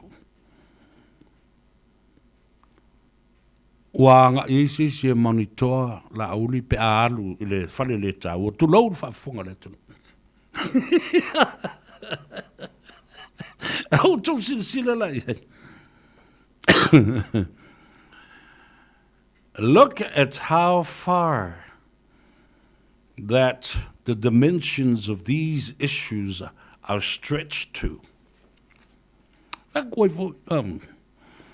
Il melale na o le mai taule na le sa vema le tano avai ai. Ia au te whalongolongo male, te toa male. Ele upu lea o lo ta uai nei, o lo whaitio ina pea. Ia tua ia ai ma whamasino. Na o lo tu mumusu matu o lalo atu i le urungari i lea, male la porokalame. O taimi uma o lo outou sao noa ai, ma whaaleanga ina le fionga le whaamsino siri, ma le sao whainga whaamsino. O le whaamsinonga ma malu, ma le whaamsinonga ma walunga, ale malo tuto tasi o Samoa. Tu sa lava pe o lai te whaia mai Australia, po New Zealand, po whea lava. It's still a contempt of court. Ia mana tua le lei outou. There are two governments in Australia. There is a state and there's also a federal government. O le federale la, leanga ili tata tele, i mea whaapea e solia ai whiangainga matula fono whaavao malo. International laws. Ula i ai, awa o la tau na lo fai leo fai nei le tātou Interpol ma Samoa, le fai ngō fia ia. Ia a o lo o fai mea ma le loto fa mangalo o te tai o le malo. Ele apa mai ai. O lo o fai a fo i le lātou fai unga male alofa. Ai te tau o na iai sea o onga ma se ai e tu punga ma whanau ma iei mea nei.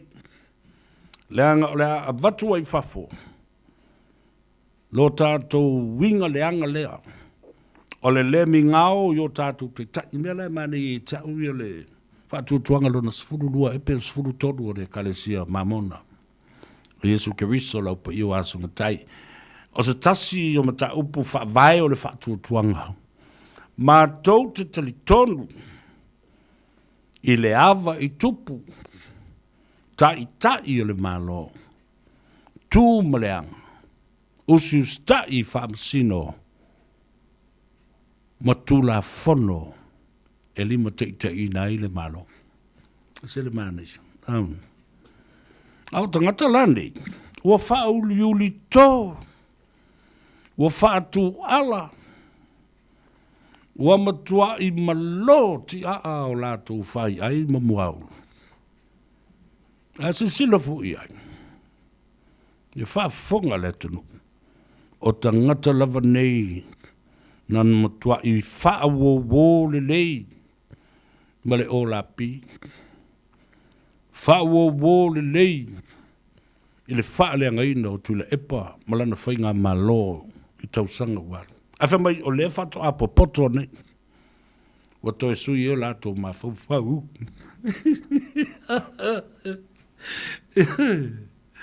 Se taimi o fa so atu.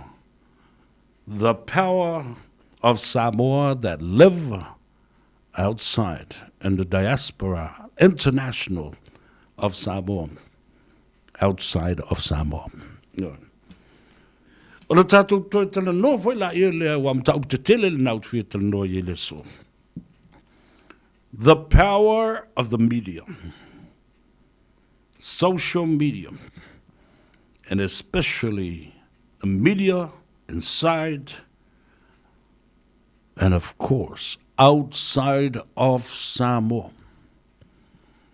Manino le lei, da foi te le malmalama i le tofi tiute o le media, e ei foi mona tu la fono.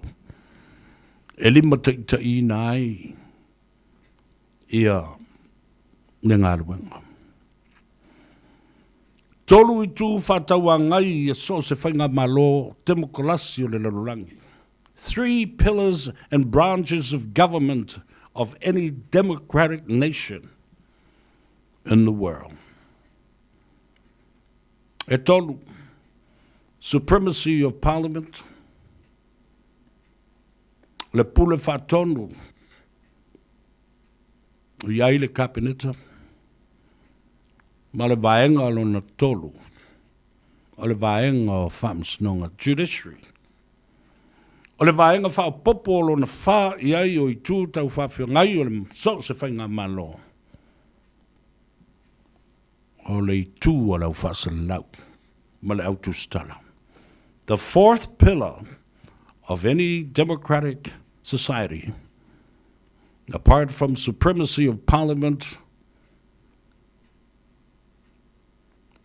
the judiciary, and the cabinet, are members of the media.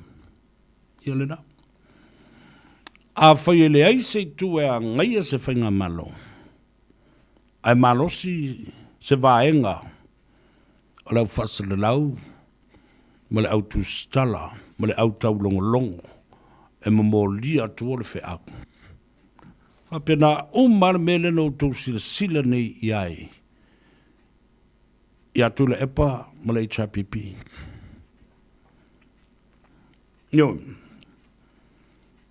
Manatu whatau wa, whaspu tau sanga o le pawa ma le malusianga. Ai ngalo iai la tau. Le paulo na wha o so se malo fa demokrasi mona I tu tau fa fiangai o so se fainga malo le tu le na matua ngalong nimo ya tu le epamre cha pipi e manuva ma fa ngai ina ia mawhaio na whaali le savali, mo moli le savali I le atunu. Ion. Le mea nanu whai.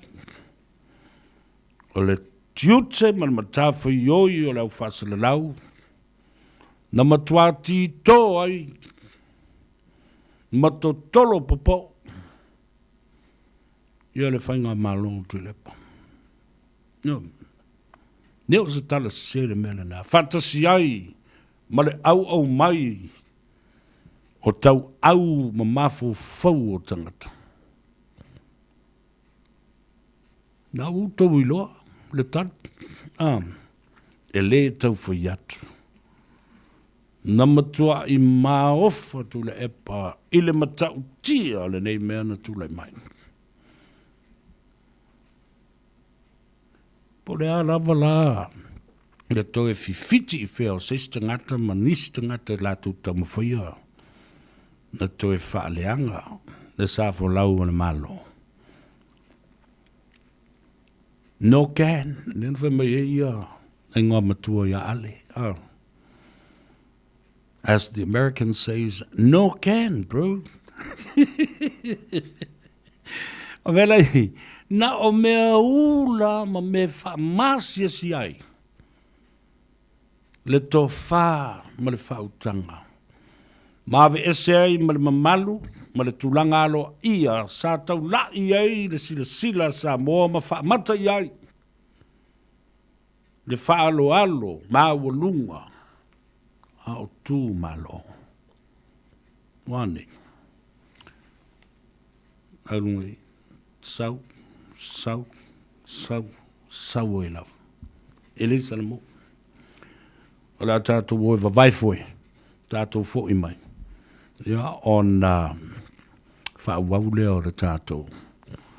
Au o ranga ma le tautua I le so, talanoa elef te lenga I a tongisia, po le te lenga fo I a Fuata P.O. Wilson. Ia, o le pule o le tātou wha le tavale. Whaingoina o le amatanga o mea uma. O Mega Cast. O lo ia I le mawhauwhaunga mo I lātou fo o lea au mai ia le tala. O le committee lea o le Pacific Music Award, New Zealand Pacific Music Award. Se teimi o le nei vai aso po le masina fau tau nuk mai ai ia le sunga le whanana Jerome Gray. Ia, o mai a fo ina whai e whaalo longa a le malo Amerika, ia ma le state o Hawaii I nai masina watuana I atu. Ia matau au fo iai ia le Lifetime Award on o lana fo I tautua ile musika. E ngata I Samoa, New Zealand, Australia, Hawaii, ia ma le laulangi atua. Ia se teimi le lei fo le nai, toi whailoa I atua I a Prada, vai atu ana taulangi. Ia, mamana tua ai fo I le mātou talanoanga male sunga ia petelo, le eitu matua matauti alo o soifua I Amerika, le ftelenga a Tavao Mari. Ia whapea fwoi lau sa manu whaitete, ia marona tō fwoi. Whatonu, le fionga leu soli, sunga tu le epa whaafitai sua. Le sunga sua fwoi na. Ia male mamalo la tō lo langolongo ina le na fwoi a la leo. Ia sa olo tautua nai ia Samoa. Talo fatu ia tātou paanga masani. Ia, mai lātou fwoi, alo langolongo ina le pola kalambe le nei, sa vemo le tāno awa. E te maua ile sa, kua straight up ale mea, mai tātou fwoi e whanga sa oal pongati le tau nani ai se whamateranga, I lea mea ma lea mea. Ma le tau le mana malama, ma tili e o mau tau a mio leanga. O re whai meira huri e mai. O moi pizza, ata frost, alofa basanga, mutua leu so le ia whapea fwoi o Fua le Fono, o Frederick Lemmy Johnson, mai se whamone molea. O le a fa le povi le se povi fa finga po se povi po ale e le ngi se u le se fai ai. O fa. Sei ka ko mai. Ya ai alo mai. Se malo longa fai sa wiputi. Vai e fo e fa fianga. La fianga ya fanana Jerome Gray. E le fo ya wo le aso tona. Me on my own. Goodbye, Joe. I'm gonna be road down the bayou. Oh, my Yvonne, the sweetest one, me oh my oh. Son of a gun, we'll have big fun on the bayou. Oh, jambalaya, crawfish pie, filet gumbo. 'Cause tonight I'm gonna see my Michelle Romeo. Big guitar, filled for John and Big L. Son of a gun, we'll have big fun on the bayou. So we are feeling it in me manaya. If I alo mo fa ala vela ve ai pese maya. Oh matata tape vai la ala million na ualava. Una sa we ta fa to fa ualavalea. Fia teles fa ta olo ai matata. E tau si pele le olo na va e fa fo matangata. Si sa olo pe ya yo se meo fa yo mo televisu pa fauna patapai a telefo imamo. Oh jambalaya, crawfish pie, filet gumbo. 'Cause tonight I'm gonna see my Michelle Romeo. Oh big guitar, filled for joy and Big L. Son of a gun, we'll have big fun on the bayou.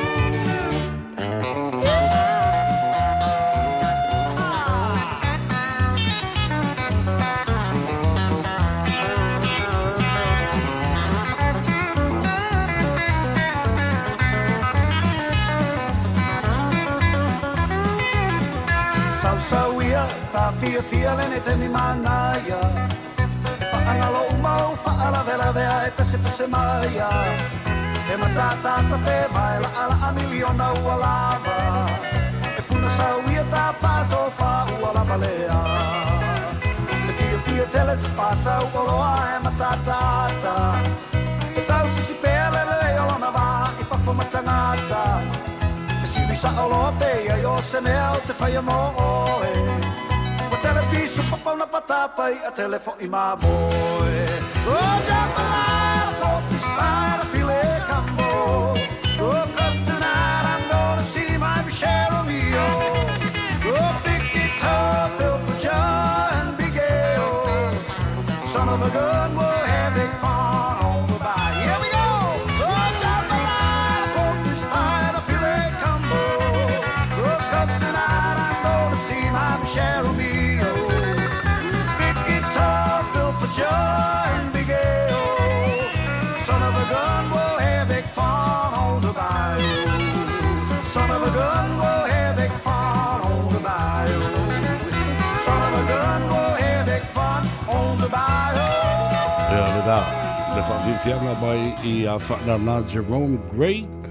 Ja, ele dei foi vai o le uli da was full minuto le what I dei tu na lua o le mafuta mai I al telenga e a tumisia Pio Wilson ma le pure fo le da le tato fale ta vale le o fa ingoina le matanga o be o mega cars fa talo fantu malo so from via fa tai fo mo le tempo o fa no mai ya wa fo le fa fo ta po ye le tu ele o nanga ma le tu o mega cars talo fa tumisia Ia le langi mama le nganga vertalo le fatalo fatua I la sunga sabea ke na le pela o fionga te stalo tua I mai le foi le nei tu la o le ui ya ke na ne fo I fa malo ke le uso ka tua tu tu lo mo pa ye mo man ai fa malo pa ye le fa malo fo ta tai poto I la sunga sabea fa malo se tu mavia sabea alo fa tai fa po na fo se le ngona fa malo le tawata I lo to fa ele tu la fale ia e me se fo lava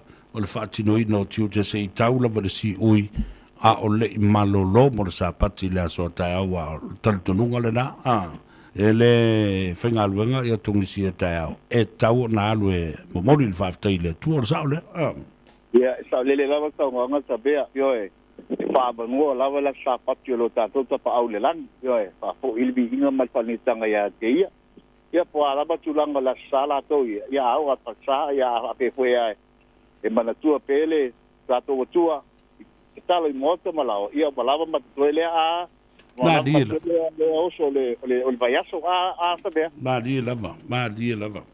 Ia, awa tauna fa mana tu le tunu o le sola.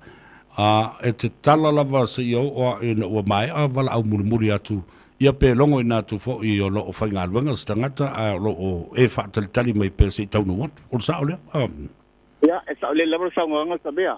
Pe ia tulanga nga tau tualo me ka kasi a suto nai. Yo e ta fata punia le temi vole I sesi ai ava pe tale lima tale ono o ia ilawa nisi o fa umol tau tua ia e fa wau lava te o ale temi tu sa pe le po ia tau varia fo fanga tau tua le ka sa le tapia o wa fo ia family no fina ngalo o le atunu fa tau ta vale ata bea Madila ia le o le si vanga to fi city ai e te tau au na whaile insurance le tangata pe whamalosi le whalita vale e whaile insurance a o le I ave sea mai I te tonu o le loto a. Ia, e sa o le lava sabea. E te tau lava insurance ta vale ai le ia isi ta vale mai te tonu o le loto a. Ia wai le ilo ilanga o le latu pe fatoa tasi mi te tonu o le loto a latu la bea ta vale. Ia le tu puna fala blabe alai o insurance ta vale. O le insua fo ila le ta vale ta fatau le ta vale e nua vai aso e free e le situ petongia o le vasa longa tolu do o le vasa longa tolu loa ko akiriki le first payment e me atau insua la to ia le first 2 weeks e free fo ile in that 2 weeks e alu la tangata fo le ta fa pele mga farali insua le mata faraina ala mai su ela insua so in that 2 weeks mola malong fala insua na bili malole mato ma tu tango filole ma cancel insua na fai mato la ta vale insua Mari ia malo fa ta o tele ia le vai ngale na awa tele lo le te mi tu pol fa la velave pe na ona el watwa I le fai to ale le gate la alu a so alo mo o se lori ia ono no winga ia o tu langa pangatia na ta bona ma fau ia ai o na fo e saudi mata pena fo ele Omega Cars ia company ma fai ona va tu el fautuanga o I le fai ele telo insurance me va pena pa ule le fo le tupe tong saule ia sa le level sa nganga sa be mai tu so le fai talia tangata ia but the very first 2 weeks ole temi na fata volta mal malaso na fata volta for the very first 2 weeks el insure tu sala ele simbe tangata tong ai umba ngala to la so ma to ma tu abano ya fo ma to tuang ava pe extra ko se la to insure ko le e si ala to la to ia o ma san ye ko le to na insure ya le ku le fetalia la ngata fata ta vale ai te tawanga sangili insure le ai le tu le to a sa le opposite temporary insurance yes correct malo fafta ia le e si vai nga fa mai la fionga ia ta tele tau baba ia le nga va fafta ila sunga molo mato no fa aro ko le ni tu la le ui la le te fam talanga tum si fa malo solo mo ni sa mo fa malo ko ta watai fa malo to se watinu malo fo le on sai au ta to ele ni vai tau ele fa mo fi mo le vai tau ta to ia tau malo e fa to ke si o fa mai ia tau lawan ta to fa muelo ta to ta pa le langi o na yo ia fa malolonga sili ia ulang ala la ko to tualo me ka so mo masanya to tele la tnu tu mai mata mai au pa ila filing to no ta to lo toa pe yo ta to lo toa le so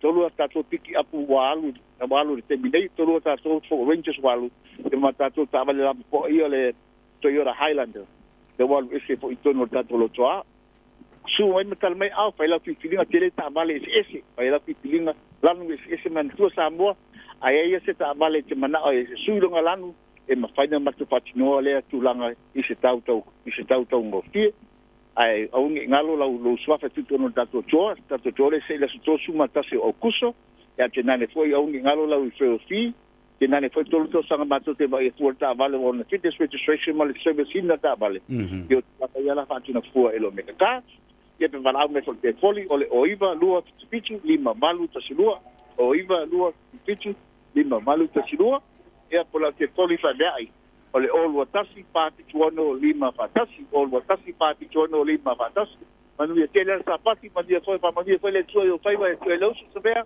Allo, tai. ia to pampa so foia Ia, fa pena foi fa to fa sui foi. Ma real sa pati ta au.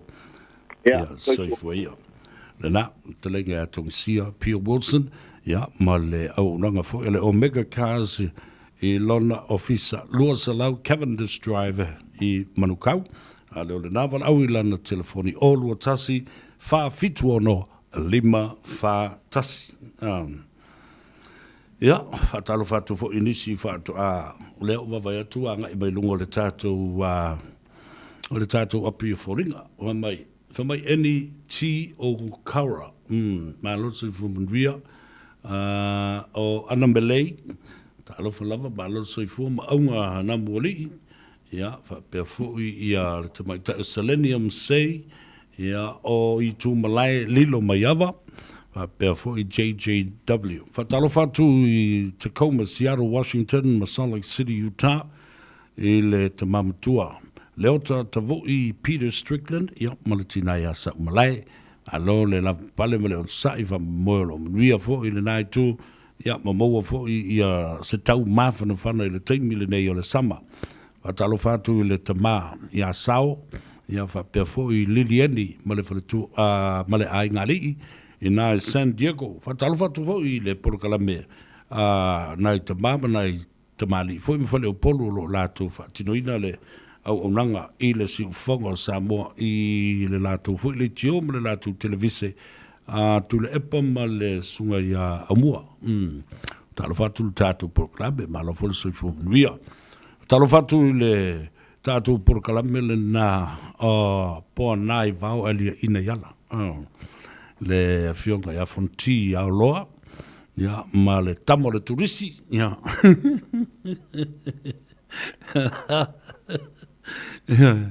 alo ma le sai ma le na pale ia fa pe fo ia le telo si fo I lo la to fa tino ina le ngaluenga ia ma to tu ina ile tuno ma vatu ia tala moni ma le fa maoni ia wa foi le fa fonga tapa ia le tunu le mata pule mali le o te fa ngolongo tu yo au mai a fa pe o le to ina le o ta fia nei sambo o tu matua mai fea fitu fa pe o sana la unga na fai o le o moria ia mor si le fia la le tunu ele ai ele o se la unga o ana tua inga se ele o se whainga o se launga I se pule laa mo se e kalesia o ana ia lava tua inga tu sai ma se muri mau e winga I kilipi ese o sa I ai ma whai upuleanga whapena fo I matua inga e winga I le whamsinonga ia whapea fo I te mai tai pāle mia ia ma le fonftelai ia ma le tua le whaatutua le atua sa mo tas e se la me ta o lo la unga I le tuspa ia e se le me ta o lo tua inga o stangata ai le o se la unga le me lai fa ia na na ta o tele e se fo I le me ngapai le tua oi o lo ai at tau esele mea e amatai ia le tua oi o lou whaaleanga tangata ma o le soli o le tula fono le nā e siri atu nei lo o le whasi o tangata as a killer and murderous character assassination it is worse than murder e onga atu nei lo o le whaataunu uina o le fasio tios tangata tu lau fa fonga le tunu yo wala ni tatu le lafi le melena ya ai to oto lava ili mo le fams nonga e au mai ai ia le mata upuna le se va nga tau tele fa fonga le tunu pe o fa sinonga ia lo whanga solo nei Samoa, i le ngata la i le whaam sinonga i le vāo le malo, le pāle mene, ia, ma le awhionga i le whongwhtelai, ma le cabinet, o le pāle mene le la o nei ai, i le vāo le pāle mene ma le whongwhtelai, ma tu le epa, ma le ala, la ke le kaukarangoa ai, ai ngalo inga whaalau i le vai o le sau wale, ja, se inga vai. Ole tulanga la le whaamsinonga le nā. Oro ave tu le epa male ala ia le whionga le whongwhtelai ma le pāne mene. Whai mai soli tu la whono le whai unga le pāne mene le na whai nei. Sa le tau e ona tuli la ua. Nga whaasala ina i whafo le pāne mene. Mana tua fo i o le whaamsinonga na umai ei le whai unga lea. Ma nino le leile mea le nā. La lava e tau tutu whai mai. Wa whaase e ma whaalata i la tau. E le whianga i a whiame, ma la uli. Ma le la fo i vahenga o le wha tutu i le tua Samoa. Ina i ave i tua tangi. Ia saini le malianga. O lai manatu. O le malianga lea. E umai mea. Mark my word. Mawhananga lai angi ngai saunanga. O le malirianga lea. O le harmony agreement. E umai loa me ina. Ai le loa, le ai. Na e manino lava. Harmony agreements. It refers to. O tangi ia na ave. Ai maisi o le tulanga. O le leai o se whaasalanga. I soni ngā tula whono. E tua i ai i le whaamsinonga. Ia le lawa o mātula nā mea. Ioi. Whaamāmala mātu i ate o tau.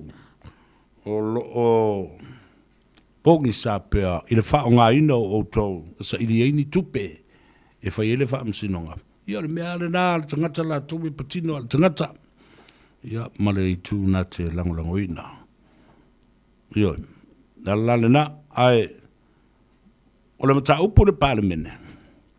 Na whaiala na whai unga. E peis ma fuafua wha atatau i le whai unga o umana whaiala whaamsinonga. Soli tu la whono. Lea i tui i le whaamsinonga maana whaamsino. Ia na waturola i ale o lesi fola. E le whaanga angala i ale meo le harmony agreement. E le whaanga ina i ai le harmony agreement. Na fu whaanga le i a tau la tau i a le whionga le sui pāremia. Ave ai. Contempt of Parliament.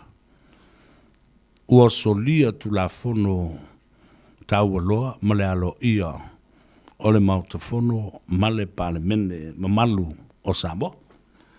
Na i whaam o talanga pupu le nā e winga le nā whaamsinonga. Ia o mai lola ma le whaamsinonga le mafua i nei ona vevesi a le tū pāo tina mata mai tai.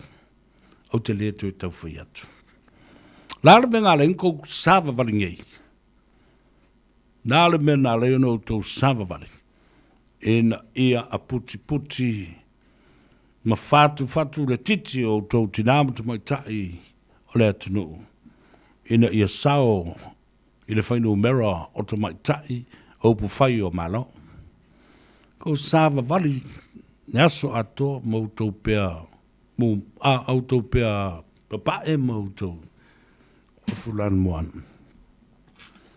Dala leo ngangalen ko sāwa wali. Ale tau solo mua i ate o tau. Leo so o tau whewhe. Maro o tau tala pepelo ma le tau whaalata. Maro o tau ino i lo tau uso a whai pule tamaitai.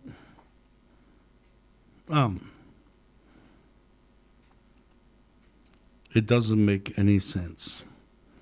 From here, I can see huge vengeance and revenge. God said, vengeance is mine. Revenge is mine as well. Al tau masui ele mele na e whai le tua. ai le o se matawhaioi le nā le tangata. A tangola le tangata whaile ngā ruenga le nā le atua. Ia wana whanawhaloa le atua. Turou. Na swafa mamalu rari. Tātou atua ma le whaola. Mo nofo le tangata ma whaia le whai unga. O le whai unga sa tau na whaia le atua. Nai vai asu tuna iatu sa au whamatala tuai ia miti ia Nebuchadnezzar na whaia e whamatala le tangata o Danielu. Ia, te roa le toa telo tangata sa lantou vili mai, i meli, tala noa fo i le telefoni ma. Te se awa tau wailo o mafau i lea tala o le tuspa ia ma whaatus tusa i mea o tula i mai nei vai tau whatu. Tailo. Sa au nofo la velisi po. Ma whaia o paperwork o le ngā ruenga ma. Ai tātia i au tawhale le whionga pa ia le tua. Te ia o tango atu au mai. O le i tūlau mumua na sua i eile le. Su e whape i eile. Ai tau le tusi e Danielu. Ta upu e wha. A mataile no whaitawa ina. O tu e fo ilo i tua whaitau mai le amatanga o le Danielu. Se ia o mai i le vai teimi o le te māloa, ma tau tia le tupu o Nebuchadnezzar. Se ia o lava i lona wha māwalunga, ma lona tū matie i le larolangi ma wha i mai. Oi, i le o Papelonia e lea na whau i le o malas. Ai wha awhawhonga lo e mai ova. Nān mena whainga kankua i o eu va pe skama filiki va ele la vea voler nga skama sa video le matusi ai lo ai velo ma va o to ma fo la ele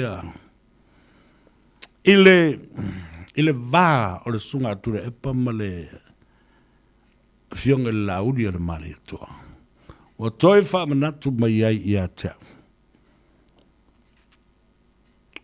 le va o ta vita ma le tupu o saulo. I le ita tele. Ele leo le loto le tupu. Tota mai.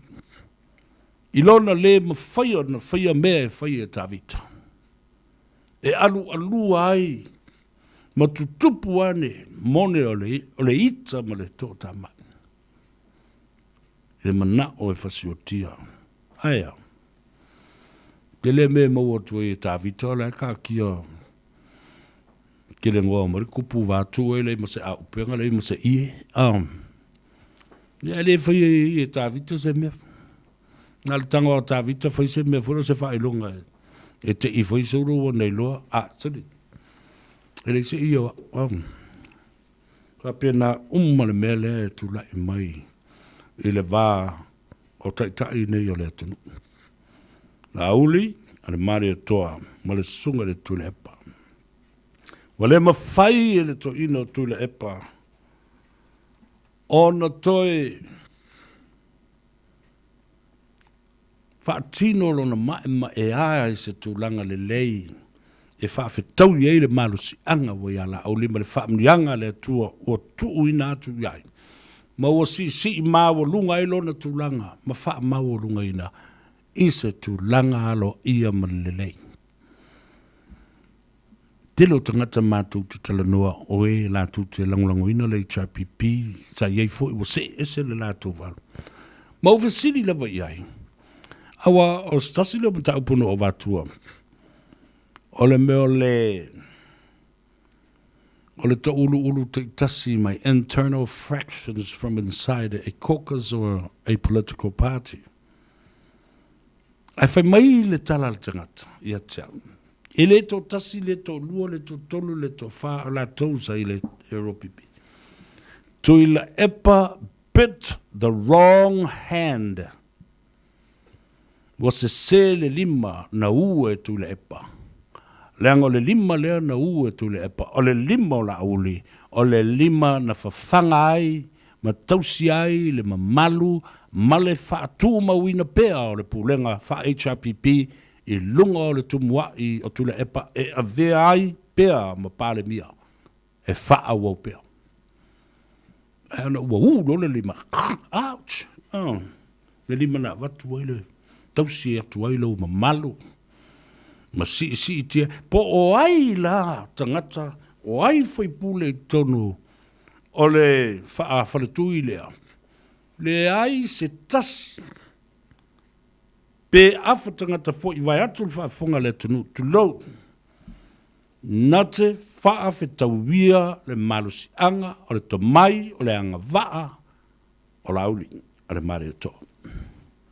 Not even one. E vai lale tō telo lātou. Le ai ma se tasi ma whai o na tūlai na te tausia le mamalu o le tō ina lea sa iai i le tele. Ana vevasi nei a o la lava iai i a la uri o. E le tau mate, mai le iai se matenga i.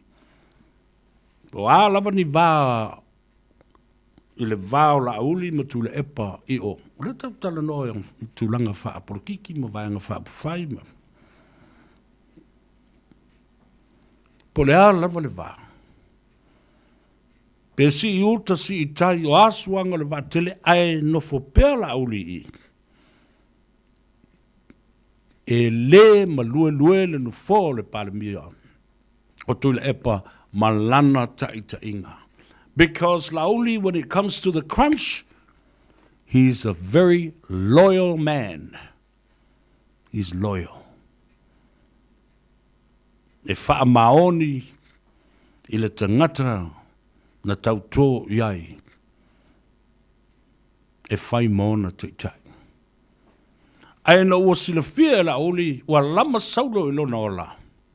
Malona tu langa o le lumanai o lana tautua malona anga waa faa upu whai o malo. He walked away. Na sila fia foi la oli e ai le me tupu e toi pāle whana peo na pāia lunga lau. Alu ese. A ole i tupu seisi mea whapena awa ole mena tupu mua. E toe tupu foi. Nga wafutei le tua le pui ngā le soifua. Ole nei uso ma le nei foi te mani. E ia whaia i lo le whai unga. A ole i whaia le whai unga atu le epa ma le mena. E tolu masina e wha malolo ai. Le ai, si le ina wha mawai. O le i unga leo ia. Pe o le i unga leo whai nei atu le epa ma leala. Indefinite, there's no time limit, will just set you out into and cast you out to the wilderness. Whapena umane mele na whai alau. Ai na musuia e ila mutu o na tua am a inga. Golango mau te sa. A la lef pe e malango lango ma fusi mau i pou o le mau te fono sa moa lele na tala ilalo. Nela fatua se atu nai to ina mo lanto mauli te tonu le mau te fono fau. Na musui ai. Alu e wha ma vai wha alele. Ai alu mua i lo i tu malo. Nale tala le i tu malo. Hauli, whai le me te whina ngalo iai. Ua lango fo i lo i tu malo mau ainga. Sa male tuam, sa tu puam, ma malu o le whale tolu. Le ainga o ma vainga. Ia le na. Sau lo i tonu. Mo te i le pāle mene. Ma tui le epa. O le whaatili atu e saulua tuli. A saulu tangata tongi mai le tusi. We're waiting to expel you from Parliament or even suspended indefinitely, which spells out your future, the rise and fall of Lauri. But it wasn't meant to be. It was never meant to be that way. Nana sa sila fufonga lofo le tua I lona atali'i. Male au na. Sa te le lona o ngā male sau I o. A le ua whai I le whai unga. That's exactly what happened here. Yeah, nena. Wa e uina le lima o le tangata sa whawhangaina ai le malosi. Le whātua tuanga sa whātu mawina ai le mamalu. I to tonu o le whaafare tui o le hero pipi. Ala le utoi muli maui e le mau le tuspaia. E whaao ngā whaatasi e le atua mea ese uma o mea le lei whaatasi ma mea wha le lei ina ia whaatino ai se whavenga. Ma ia whaatino ai le whina ngalo le atua. Kako ue whamis kako e piki. Vese kako i puki kako mai. Patalo fatu nei ave pas. Mola sila fia le malo le tanto utuno. E sili atu le tasi le afe lima se lau ave pasi o lo o malo lo le tu mau le taimile nei. Nisi o lo ngase, nisi foi o lo fatu ese ile le ma le lava o la tu tongi. Ioe, ma ua tulai mai ai ia se vaenga pangati o tangata e whalangolango le public transport po o pasi ma taxi o le train i o lato o langa atoa. Leo langa alu le aongo, leo langa alu le whainga aruenga, leo langa whea wai i New Zealand nei. E le isa ta vale leo langa atoa. Na o le pasi ama le train ma le taxi po le wila. Ia lea la o le mwhaina whea wai tangata na. O lea le tali. Aftai o lea na a ea le tofa i le aso na nafi e le Auckland City Council. Whapena fo i maisi pulenga whai tu malo.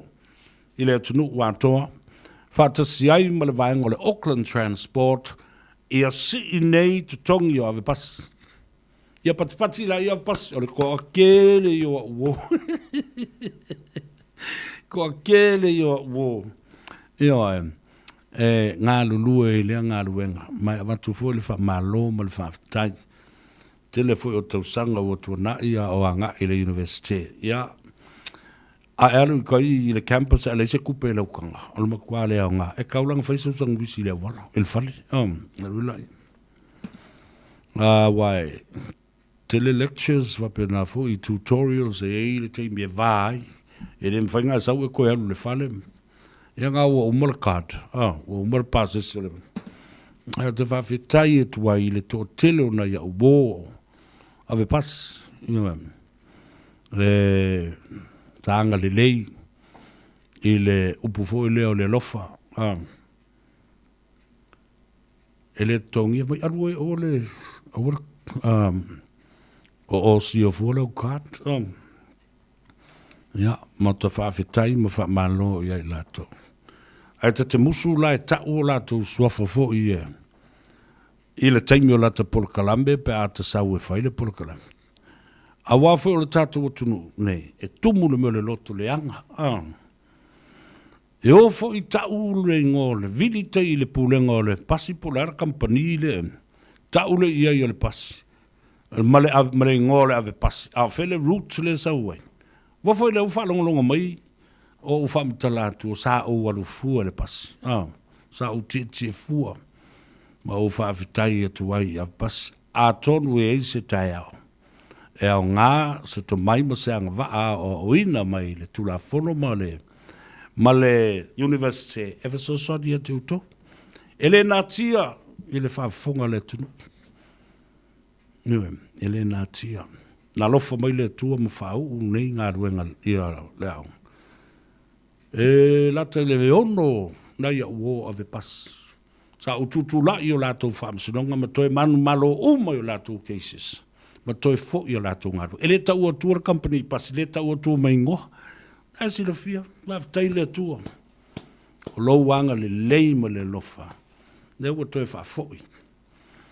I o tātou tangata. A o le taimi tonu le nā. O le vāea o tangata. Mai o lato ngaru wenga. O le koviti ua matua mafia fia le solo. Ioi. A ua tū la lata fo i le nāre kirisi masi ma le tausanga fau. O whea atua iai, e tuli mai le ngā ruenga. Le eise pay off. Ia le nā. Le alofa le nā ma le anga le leio le atua. ua mawhai e o na toi fo I uma. Ia na yo uso ia la tō ngā luenga. E o mai I le so o lo tūtū maua I pēr. No manu I ai. Ion. Ia. O le tātou o e whai mele puki. Ia ngā kako mai. Fōi la ere si kako ko siva ma kako wosi. I le tele o mata upu. E te tau o na whasoa I ai.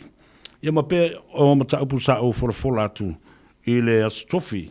Tātou te talanoa I ai. The power of the media. Especially the media in Samoa. But especially too. The special performance by the media outside of Samoa. Voting from outside of Samoa.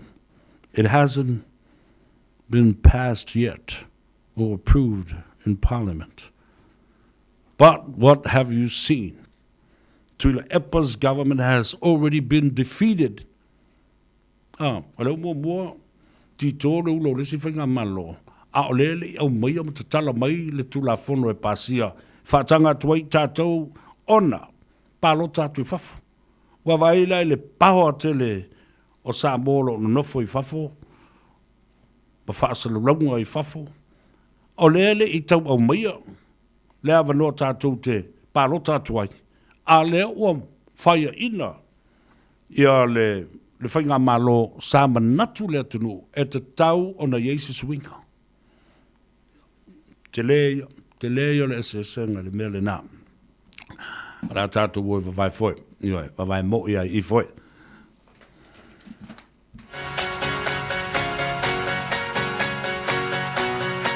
We are one tonight, and we're breathing in the same air. So turn up the love, turn up the love, we're turning up the love.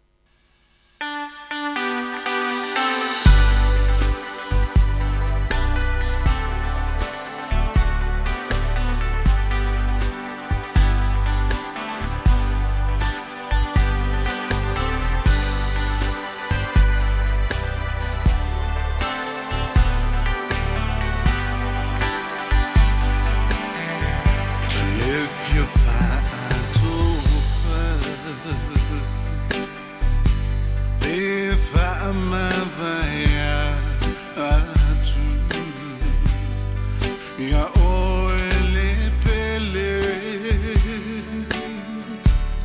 wana oe lo fatu o a fainata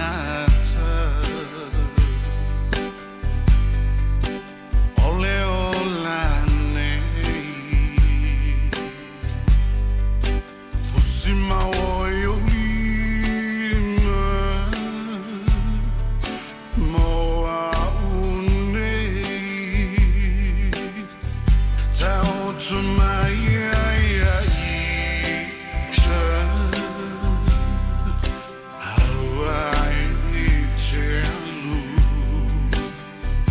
Ma if I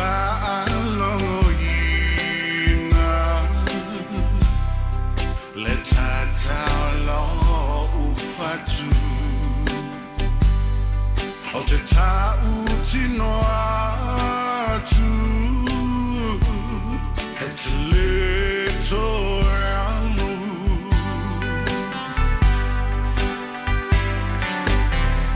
hey Tanya I'm a malo ile alofa wasumalia leona olefa almaina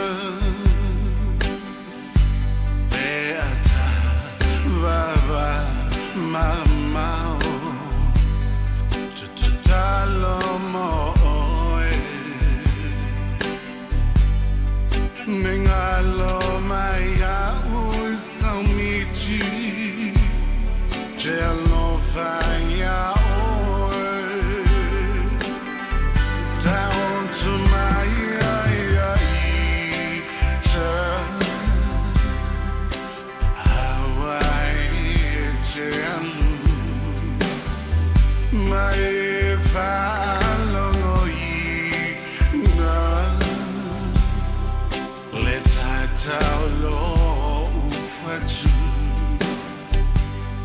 o te tautino atu e te leto e alu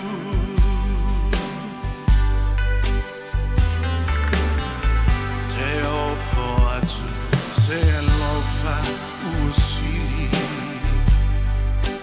e te malu ai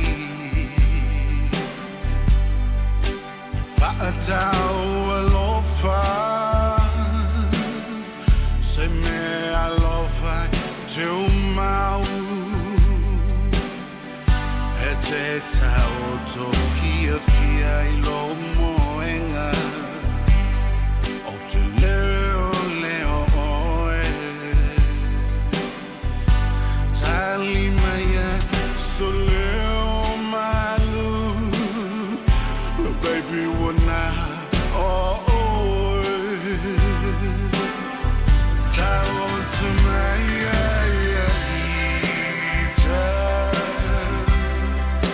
how I tell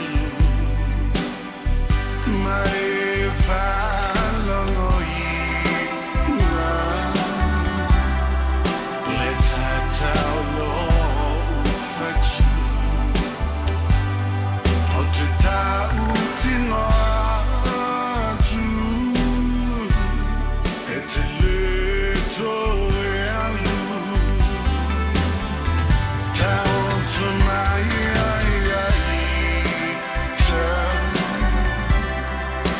how I tell my follow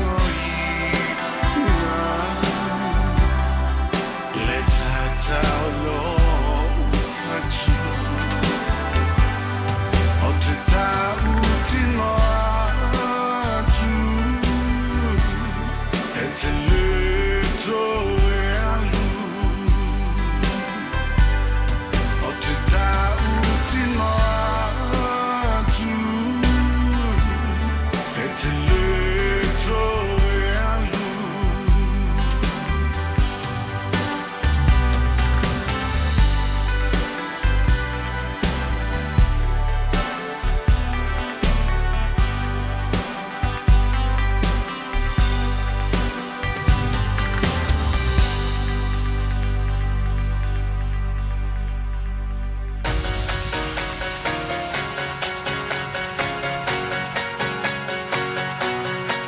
We are one tonight, and we're breathing in the same air. So turn up the love, turn up the love, we're turning up the love. Turn it up now.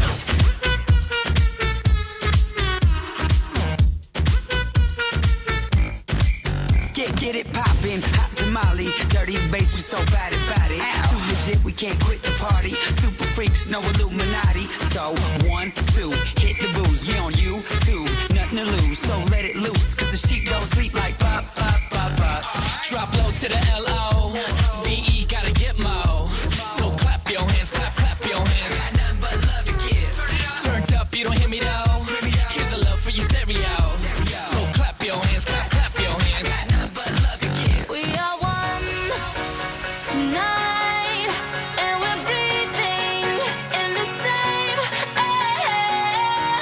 So turn up the love, turn up the love, we're turning up the love. We are one tonight, and we're breathing in the same air.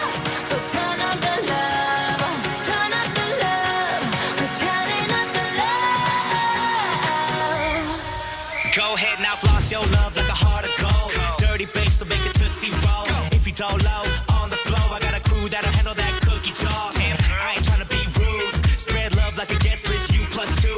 That's what you call a move. Like pop, pop, pop, pop. Drop low to the L-O. Whātauni au I a whelesi mai wa a whaangota ala Kiwi Fish. O le kiwi fish na te sapala ia fale ainga I Aukilani, lea wata tala ona whaitotoa mo ta ngata lautele I le whaiva Car Road I Mount Roskill. Ta tala mai le aso lua e o I le aso sa mai le se fulu I le tae au. A fio mai e whaatau sau I a felesi, e pei o snappers, anae, malauli, whaapea ulawai, ma whee tu aisa. A fio mai loa I le kiwi fish, whaiva Car Road I Mount Roskill. E kiwi fish kai felesi ka wia. Masks matter. Wearing a mask to protect others is an intentional act of kindness. It helps stop you getting or spreading COVID-19 and flu. Wear a mask whenever you're in crowded places or near to others indoors. Find out more at covid19.govt.nz. Welcome to the Coco Samoa. Coco Samoa Youth Show, Saturday from 6 p.m. on Radio Samoa, 1593 AM. Yeah.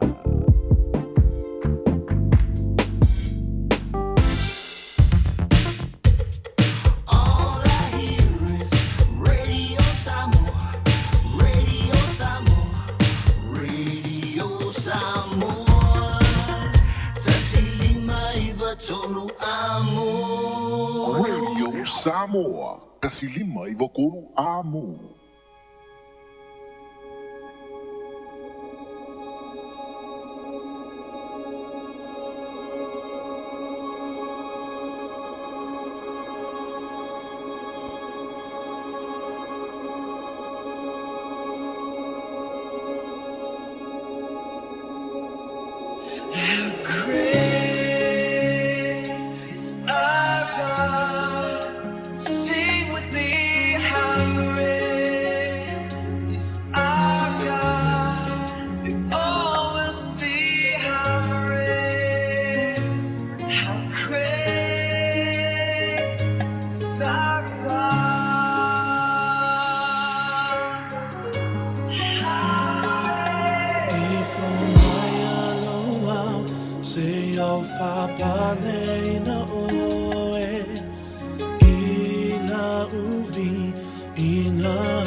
Browns Road I Marurewa I aso forele taitasi mai le vanu le tai awa ele tolu I le awoli ma wale pisua vaisalo fausi keke mamoe tau mafa male barbecue te lela ai sa mo tamaitai o li I matamaiti ma wote ungai ula o sei tau talinga fa pele onano me tau lima Samoa Coco Samoa masipopo keke saina ma chips mai Samoa au mai lo ai nga mau malo I tafafao I le Pacifica Market I aso forele taitasi ye malfa ili fa fiafina oe I le Ivalima Browns Road I Marurewa.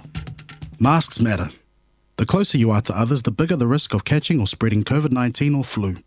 To protect yourself and others, wear a mask whenever you're in crowded places or near to others indoors. Find out more at covid19.govt.nz. www.bowmaster.co.nz. O tau su e sau ngaluenga fau, sau loa i le Bowmaster, o lea e tau sa ili ni tangata talavou, so e malolosi e whai ngaluenga le mātou company, ai ai sauta mai i le whaa i ilai nou a mea, le lei, a le ai, e lea whaina, e mawhai on e a o e whai ngaluenga. Le leile tutongi, mai tu la whai ngaluenga. Mo nisi whamtalanga, text Dave, i le olua tasi, onolua tolu, tolu tasi ono. Olua tasi, onolua tolu, tolu tasi ono. Masks matter. Wearing a mask to protect others is an intentional act of kindness. It helps stop you getting or spreading COVID-19 and flu. Wear a mask whenever you're in crowded places or near to others indoors. Find out more at covid19.govt.nz. Le no whanga o piki apu au le lei, tāwale four-wheeling SUV Mahoudens, e whai o whia pei meni o vai aso te tasi tusa lava pe whare tonu lu swafa. Ka for you tau se lau Creek South Road I Manuewa. Telefoni o varu se lau luolo fitu wha iwa o no varu. O varu se lau luolo fitu wha iwa o no varu. Wa sili atu nei tangata e mamai I le fulu nei lo le COVID-19 fulu I vai au kilani. Ma ua tau wha le tonu ai ma le au nanga le soifua malu loina. E iai le tali tonunga o tātou tangata Pasifika o le amatua ia a fia tele le fulu I le nei tau malulu nei lo tau sanga wa mawai. E o atu I le lua vai aso talu o na whailo tui pui pui al fulu. Fato a au ngā lea mo oe. Aua lai tito e whaatali. Tala noi lau fō mai. Ma whailo lau tui pui pui al fulu. Manatua. A whai o tui pui pui, e le ngata I pui pui ai oe, ai whaapea fo I lau a inga, wō e ka le sia, ma le community.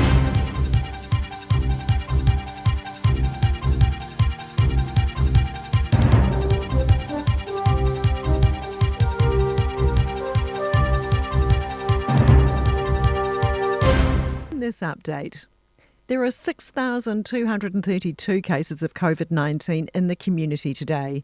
The Health Ministry is also reporting 769 people in hospital with the virus, including 18 in ICU, with an average age of 64. Joey Dwyer reports. Close to 55,000 people across the country currently have the virus and are not yet classified as recovered. In the past 7 days, there's been an average of 18 deaths confirmed each day as being attributable to COVID-19. Of today's cases, 243 have recently travelled overseas. A person has died after their car ploughed into a parked car in New Plymouth this morning. Emergency services were called to the crash on Liardit Street just before 7 a.m.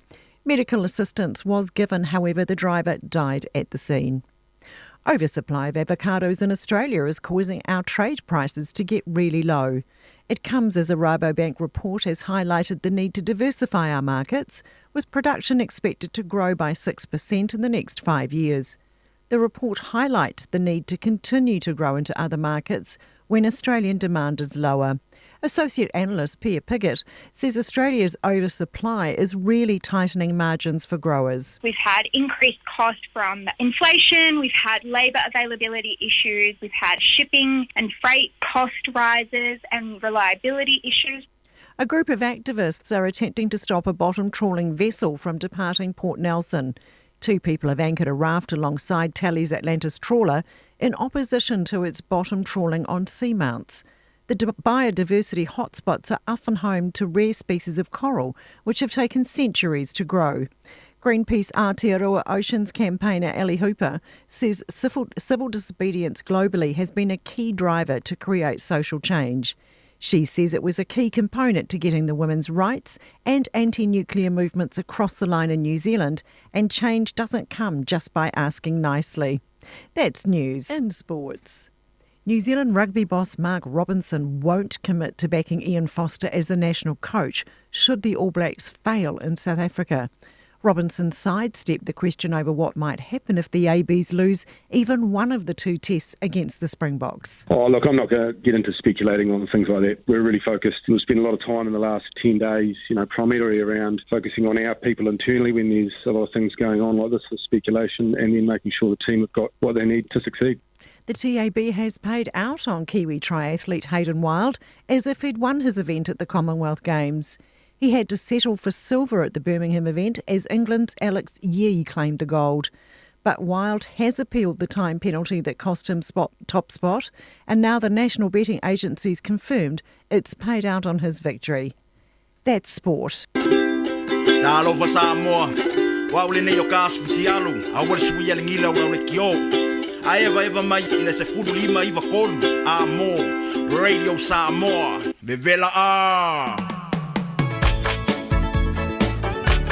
Kala na whaka fo ile tunu i a tātou telefoni vai whanua i le ngangana Peretania le la tau te whaafonga tui ai o le so ono se lau, ono a whenua se lau i a ngasa se fau o le COVID ai o le tala sili o na fia mo i tātou i Samoa ia wa matau na pa ui fo maua lalo ia le tūlanga o le whamai ia ma le ngasa fo o le COVID ma ua tala whiunga le lei ai ia ma le fuafuanga ma le tōwha ma mao le malo ina ia tatala lo tātou tua oi o le asolua sefulu ma le ono le ana ato le lei ei le sefulu ma le lua masina talu o le tula i mai le whainga malo fau lana fionga le tumaitai pa le bia ia malana kapeneta malona au vaa ato le whatuatua i le atua Samoa utasi o le fo e vava i atu ia o le fo i la tali malo Samoa i le taunu uatu o tuila mamanua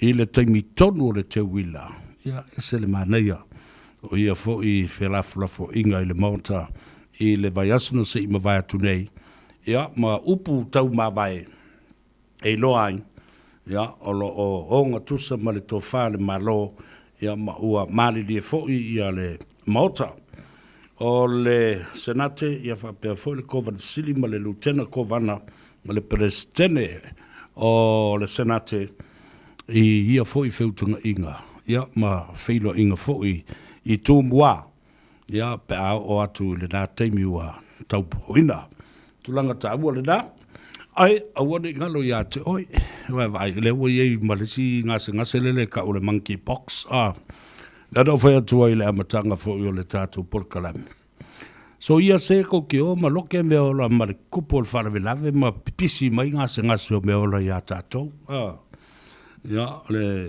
tala le na ai o le mesidi o le wo i lau fanua ma ele o Aotearoa le vai o le ola le vai sa tapena ina e au ngā tamā o le nei a inga matina i le telo tausanga ua tuana i atu ia lela ua o mai i New Zealand nei ma lau whanua o Aotearoa au wā le soifua maloloina o le tātou tunu au ngā i ngase o le toto mawalunga ngase o le fatu ngase o le sela whapena foi o le toi whaale leia i o whatu ngao ia whapea foi le ngase o le maiate damaged liver and kidneys ia whapea foi le kama foi le leo o ngā o foi le leo ma o ponaivi ma so onga o ponaivi ia ma ngase foi i o le tūlanga o meo anu ngase ia ma maso o le tino o waua wa aisa vai o le ola o lua tasi lua iwa wha fitu iwa lua fitu o lua tasi lua iwa wha fitu iwa lua fitu ia polo anga inisi o tātou whale o loa na ua tatala ia ua anga i eile tō tele o le maota o le fionga i le sa o li ia pa o le li fo i o ainga le fionga ia tuala tau wā tino tau pau ia malfaltua ia peka se fulma le tolu Lappington Road i nai o Tara nga iai a mai sa vai fatalo fatu le fionga sa o li i ma le faltua ia fa perfo i le pa i le ainga ia e mai se le tatu tina matua ia me tita fatalo fatu le fionga tulo wena Mareko Palea ia ma lo soatau ia mai se fo i lo fale lua ia e mai se fo i le fionga le mulianga tele Stella talo fatu le tatu por Columbia balor se fo mdria o le si o tatu fale lo le i au kilani lava o saute o ina le lua sfumba le lua Templeton Place e Glendon Manu Rewa na tonu wala nai fa ile tuinga le aso le nei Glendon Community Center e Manu Rewa anga i fo iai o fatino le na le Pacifica Family Health Group ya fa ilu tui puia ingu malau vai anga lua sfumba le lua to file ya nive malia ya fa pe foi lo so ya yo si o le tumaitai Marita Sawanga, alo fai, o le whaiva, ia maleanga le leifo i o tātou tangata, i le tali mai, ia matu inatu ia le vai o le ola. Manuia ai o tātou tangata i le tele o ngase. Whapena fo i le tātou no whanga o whatalo whatu i nā i Kalestete, le sunga su o whaioso ia ma le whantua, ia whina, ia mauto uma fo i o langlongoida le nāno whanga, sfubal wha. McCarthy Street, Hoon Hay, ia mana tua, ele i whais tātou whale loi Wellington, a lai watu ale tilo sa palai i nei, i a inga ese 11, so you want to Strathmore, ia, whapena fo i Palmerston North, ia, maise lava fo i vainga ese i Porirua, Lower Hutt, i Wellington. Ia, ole da, vai sau, le vai o leola, mantua e mara tātou vai avok. Ia, tele ngase a ngā i ai, ia, a wafo i toi whafo i si o le manas. E mese le teibile nei o le furu. Ia ma le sau o le kamale o le monkeypox. Ia o wha malu mai pēr ia le marosi o le kamo koviki. Nā, o vai wha le natura, o mena te pena mai e matua, mea o la au sa ola i lau whanua ma le siusi o manga. Ia ele e amangisi meo, ia, o le tō telo te ngata wanga i e to inu vai wha le natura. Ona la tau te tali tonu wina. O vai whaana mua, o le tamai whaanga nuu whaana mua. Na whai ai nei mea. Ia, ai da tele ma hawhi whai tau hawhi tangata. Mōri mau, ma whaa munui nai. O lua tasi, lua iwa whaa, fitu iwa, lua fitu, wha pena fwoi o tau o Stalia, pue maual numera le nā, o lua tasi, lua iwa whaa, fitu iwa, lua fitu, ia ma ila tau fwoi i le malo tele o Amerika Mahawat. Ia pa le tātou vai avoka, o lua tasi, lua iwa wha, fitu, iwa, lua fitu. Ona o mai leo lau tala noa i mata upu te tele nei, important issues, such as the diaspora and the power of Samoa that live outside of Samoa. O le whenga soloa i mo le whetalo loa i o Samoa, wa whai titi ai te ngata i todo le tātou o tunu. Masalo po se meo le lua se lau, lua se furu afe. Te ngata Samoa lo iai le teimile nei. Ma le whātustusa i le whaitau miliona o Samoa lo lana ma papa au whafu. Whai le whāteita inga na se ima vai atu nei o le pālota. I le aso iwa o aperila lua afe lua se furu. I le mata utia o le mea na o iai. Ia le lufu tasi, tautia o le mea na o iai. Ia Samoa o e lala i Samoa, ma Samoa e nonofo ma papa au ia tunu ui fafu. Au tau tali tonu le tala le nā. Au te matua i tali tonu iai. Ai sea, mafu anga nei. International remittances. O le 5 se lau leono se lau miliona ta la. E maua le tausanga i Samoa ma so soni lana paketi. Ma le tala whaatau au tū o le tupe. O lafo atu i fafu. Ele ngata la i da lafo atu e ainga. Bo me masani. Mai atunu i fafu. A o alu fo i tonu al whaapatunga tupe. Le International Rate Exchange. Ile whaapatunga tupe sa mo o whaingoina le nā. O le International Foreign Reserve. Le olo whaanga nei le malo. Matuia tātu suau o pensini. O isi o loa whapena, ia a fie fo i ma tau mafa i te tonu o le tātou o tunu. O le si vaenga e tā ua i tele le malusi anga o Samolo, lala ma papa au fafu. O le leo. E eisa o a inga, o lo no nofo i fafu. O le tō tele fo i o i la tau o lo a lala ma papa au fafu. O matai tausi a inga. O matai fai tonu o a inga. E nofo atu nei. A o loo iai lana wha malunga. Ia i la tau o loo whaia le montanga le matai sa o lea i to tonu o nuu mawhio anga. Le mea le nā, e tā ua i tele, le so tanga lea. Tusa pele nofo le sa o Samoa. A o loo whapena o na ia malama le lei I tua oi o mea lo tupu langa fo lai longo mai Samoa. O afa la lave lo tu lai mai tono Samoa. O lau ainga, o lau e kalesia, o lau nuu, o ngafa te tele, o lau I tu malo, male atu nuu atua. E longo mai lava nei. Yo. Longo New Zealand atua Australia se I vanga nala. Ia le matai. Na ona sapi le matai. Ona su e mea loa lea I le matai. Ai matua le malmalama I le upu e tau o le alofa. Pe iai fo I sana atina e mani ana mea o lo o fai I to tonu o Samoa.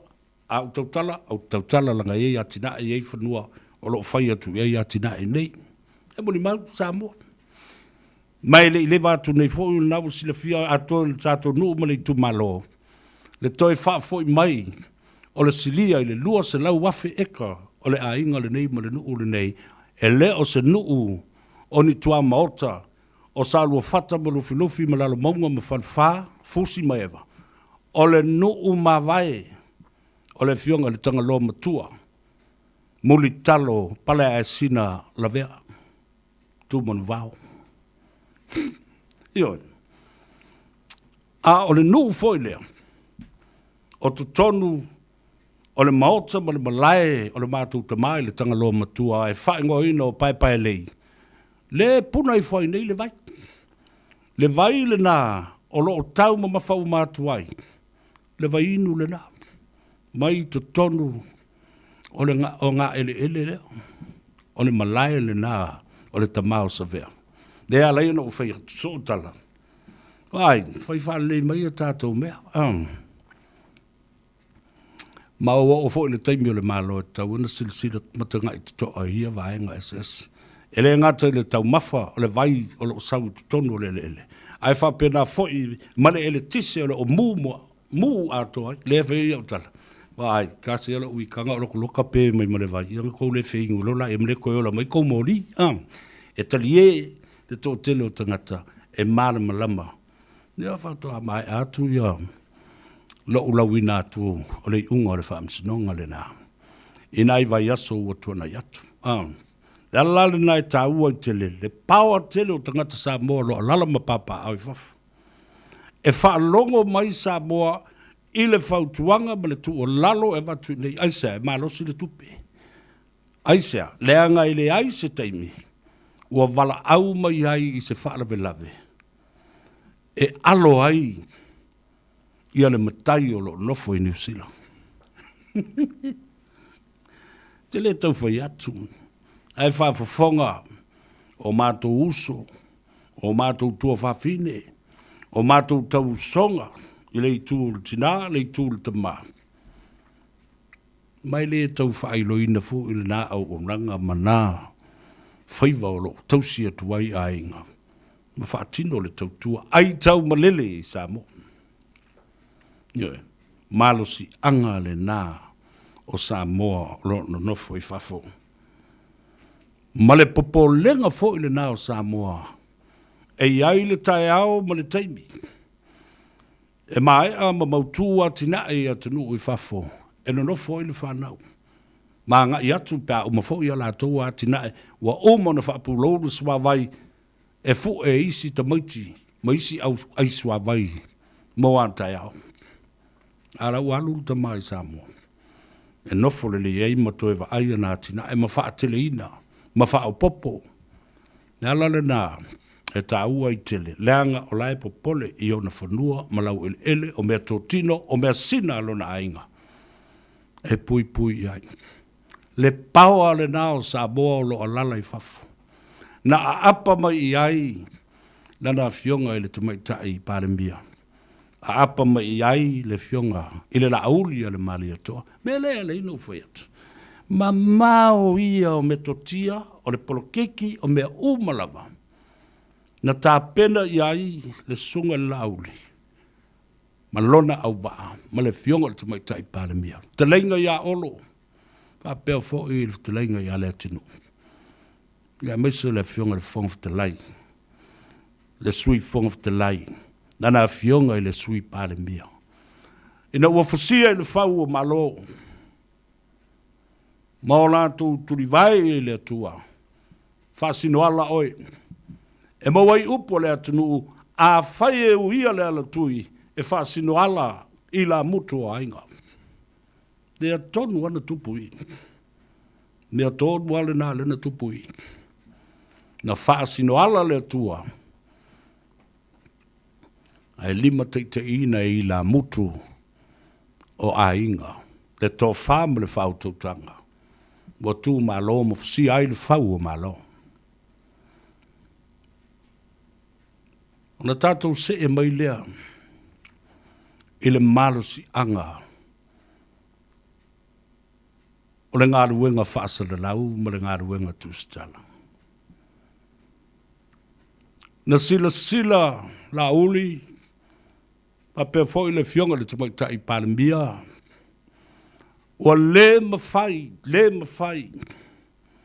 O na lātou toe whaonga ina se ala leo, se ala ata televise. E tu ina tuai, so lātou fina ngalo. E o lava i le media le mano. Tau fiofi mamau e tu le epa malana vaenga whapwhai. Alo whanga e whemai. A au tau fio, o fu i o tau tutongi. Dale mena tupu. Whasino ala le tua. Ta tala le tō whā. I le au whainga aluenga tutofi le pelestene whapea foi. Malu le kalesia e whakasa. Le kalesia katoliko ma lātou televise, ma ala ata, ma whaasale ronga. Ina ia mo mori ai le sāwali. Mori ai le sāwali. Ioi, o le nā, wautou sila iai. I le malo si anga la o whaasale launga, ma i la tau e whaia le tiute ma le matafa ioi i lea o le autu stala ma lau whaasale lau. Ua vea ilo lātou tō tino, ma vaenga lo na whā, ma poutu, o so se vaenga whai, ma so se malo whaatemo kalas ile la lulangi. That's how powerful the media is. E ma whai, o na whaato i lalo, ele ngāra wenga lea. So se whainga malo a asa male malosi, male matautia. E tali fo i atu, lei tū pāre nei. Pe awa le lava ni tangata la tū te angaia, se whainga malo. Ele na, te le tau tui whai atu.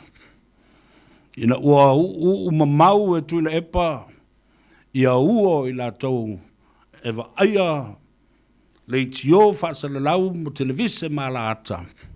Pule ai le malo, ma uo ale malo o tui la epa, ma uo o tui la epa. Na mi milo ai le tō tele, o e whaia le ngā ruenga. Ma lātou tilo, i vaenga ese ua le talawhea ngai, ma le pāleni ai, le tu uawa noa. Lala le nā. Na apa mai ei loa, le fionga e le teitei whono. A apa e le kalesia, a apa isi tama whanau o Samoa, i tu tonu, ma whafo atu o Samoa. What is the end result? The amalgamation of those powerful personalities and people in the media overturned the situation. And the end result, it toppled and defeated Tulepa's government. There was no propaganda. Ilaini whaasalonga se se mani tulanga whapena. O le tō whā, a le malo tau whatu, na mo moli mai, i le whātau waa o nisi o aloma tama whanau, a le atunu u nātou te whaatinoida le nei ngā ruenga.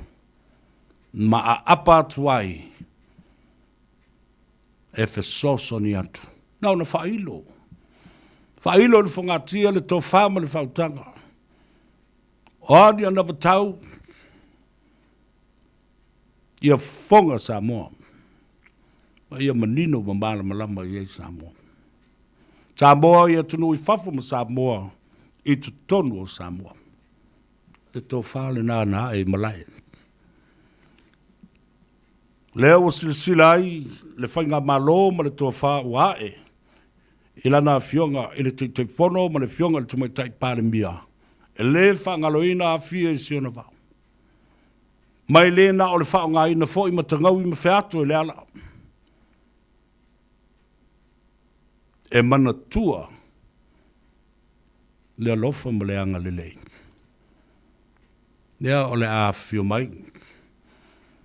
Le malo. Ma le vaenga whai o le ainga whātua I le atua Samoa ua tasi. Se I tāwhisi le whai le la au le tamaitai o nā whanua wheloa I ma le ainga I New Zealand. Wheloa I ma le ainga I Australia. Le ainga I Hawaii. Le au whātua I Amerika. Whawhitai I le tō whā. E le whapea ua mātou nauna watu. E a whio mai.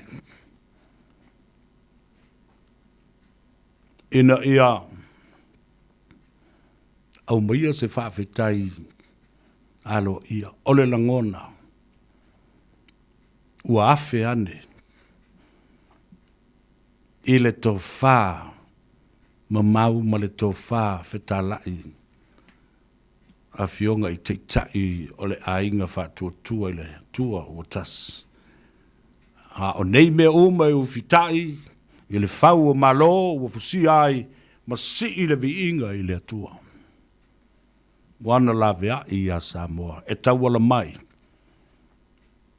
I le sāna fatu ma tuu le moana, e folau mo Samoa, a wāse manuia. Ia le na, o upuna o le nei au oli. Ina ua lua sifuru ma le 5 minute ua te ai ia le itu la e tolu. O le afa itu la buri foi lea o le tātou pole kalame le nei aso. Ia o le tātou tau mā vai ai lea. Au ane ngalo, o lo valval au mai ia le tōtele o outou I tickets. Ia, se I toe whawasangatu ia le tūlanga le nā mō outou. Ia, le ainga whatutua I le tua Samoa o tasi, whatasi ai, ma so se Samoa.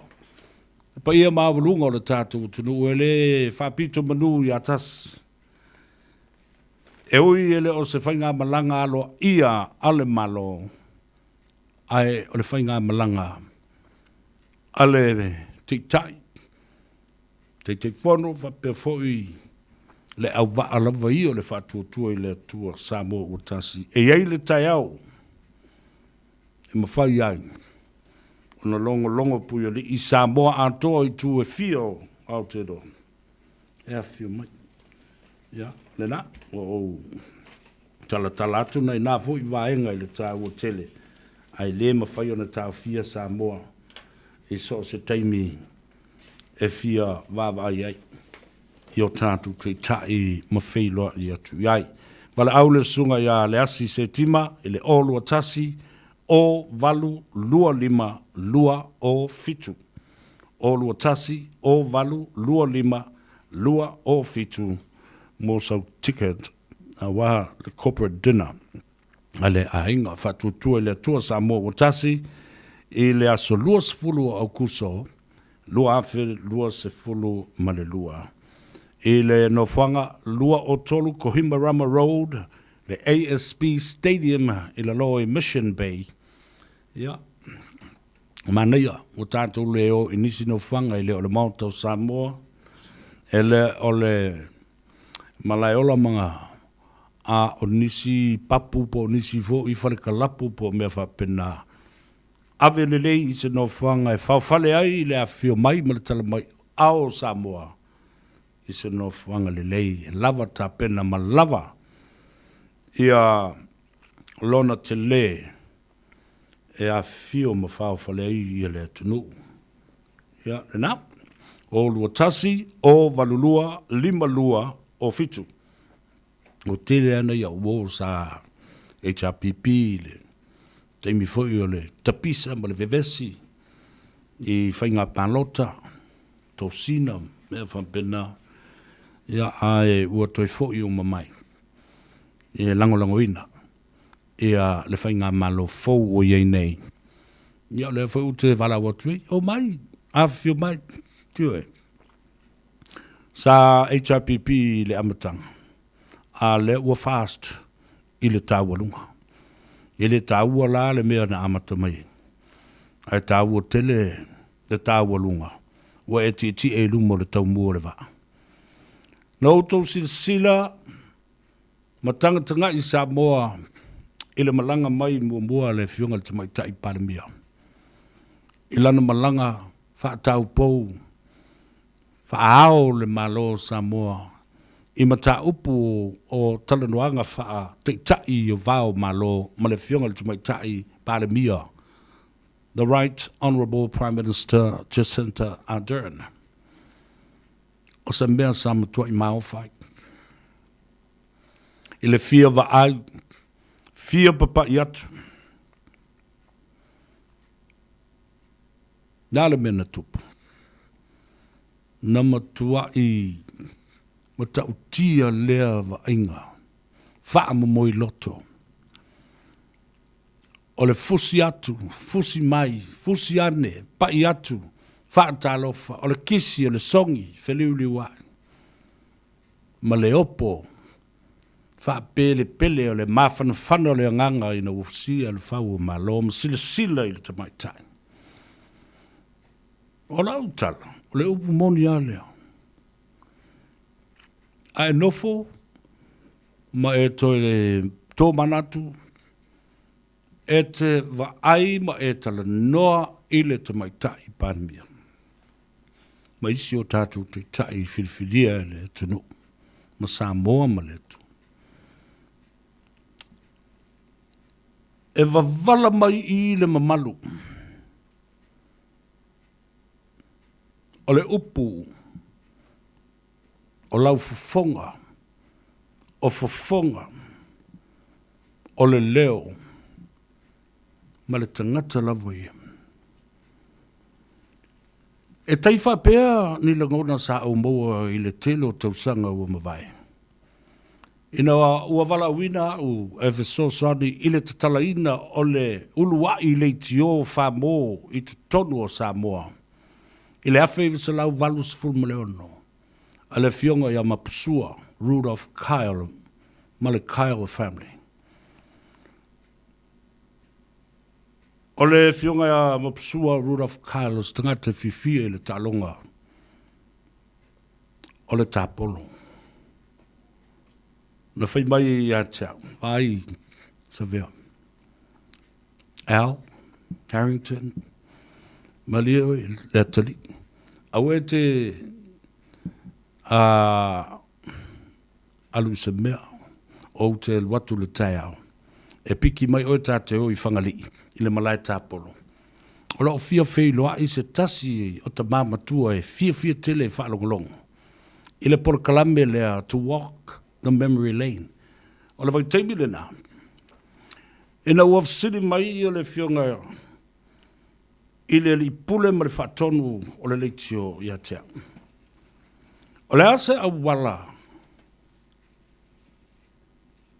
e mawhai on a whaatino ai le tanga ruenga, the first ever FM station. Awai AM u maritu e pi o ye fo isi ala leo le navaita. Manatua. Ya, fato afo ye tu fo universite sa wa wina ai nei mea. Mai Amerika. Nau fai atu le toina. Vai. Tu upele ngana Samoa e tau tu iai ma fai ei milinga isi ala leo e mese le lua api o ta ua ma le ta la leo al FM station le pe ai lungo maunga ma so o ile tunu ua to yo ole ata o e fa pele ta ndia le ngana e fa tino ile le tio target market Papa langi o lo ngā lulu e tono Samoa. konsula o Samoa mai saina, konsula mai Japani, o i lātou o komisina mai Australia, whapena fo i New Zealand nei. O piskoa, o loia, o fomai, o whaiaonga, o lo ngā lulue, o lo ngā lulue i kon kalate le malo, o le tele e malanga mai fafo. I le whaalongolongo sesi se lua api ma se tu api. Whemai, o le sao leo, o whaatio e. O le tā target le nā, e whai e le tā ngārua. O le mea nā na tupu. O le 80% o lea ala leo. O le ngangana wha Peretania. Tai au, o uri a whiawhia, o la e mix lava, o le tele lava. O, ma ia tāfo i pese papalangi. Au mai pese tuai o le awhi se lau fast fulu, limas fulu, onus fulu, fitus fulu, valus fulu. The old classics songs and music. O le mea nana tupu. It turned the country. I le tausanga mua. Wa tau le mawhai o na whawheto. Ai nao maa ua ma le to ina. Ese ala leo mua lea i le whamoa. I lunga o le maunga o fia moe. Nā le tō rua tak te whaingarua. Umana i e le tai au, sau le uli, toe koe le waku le pō. Tā malolo ai lai. Nā matai lea o na, a puti mai le au whaingarua.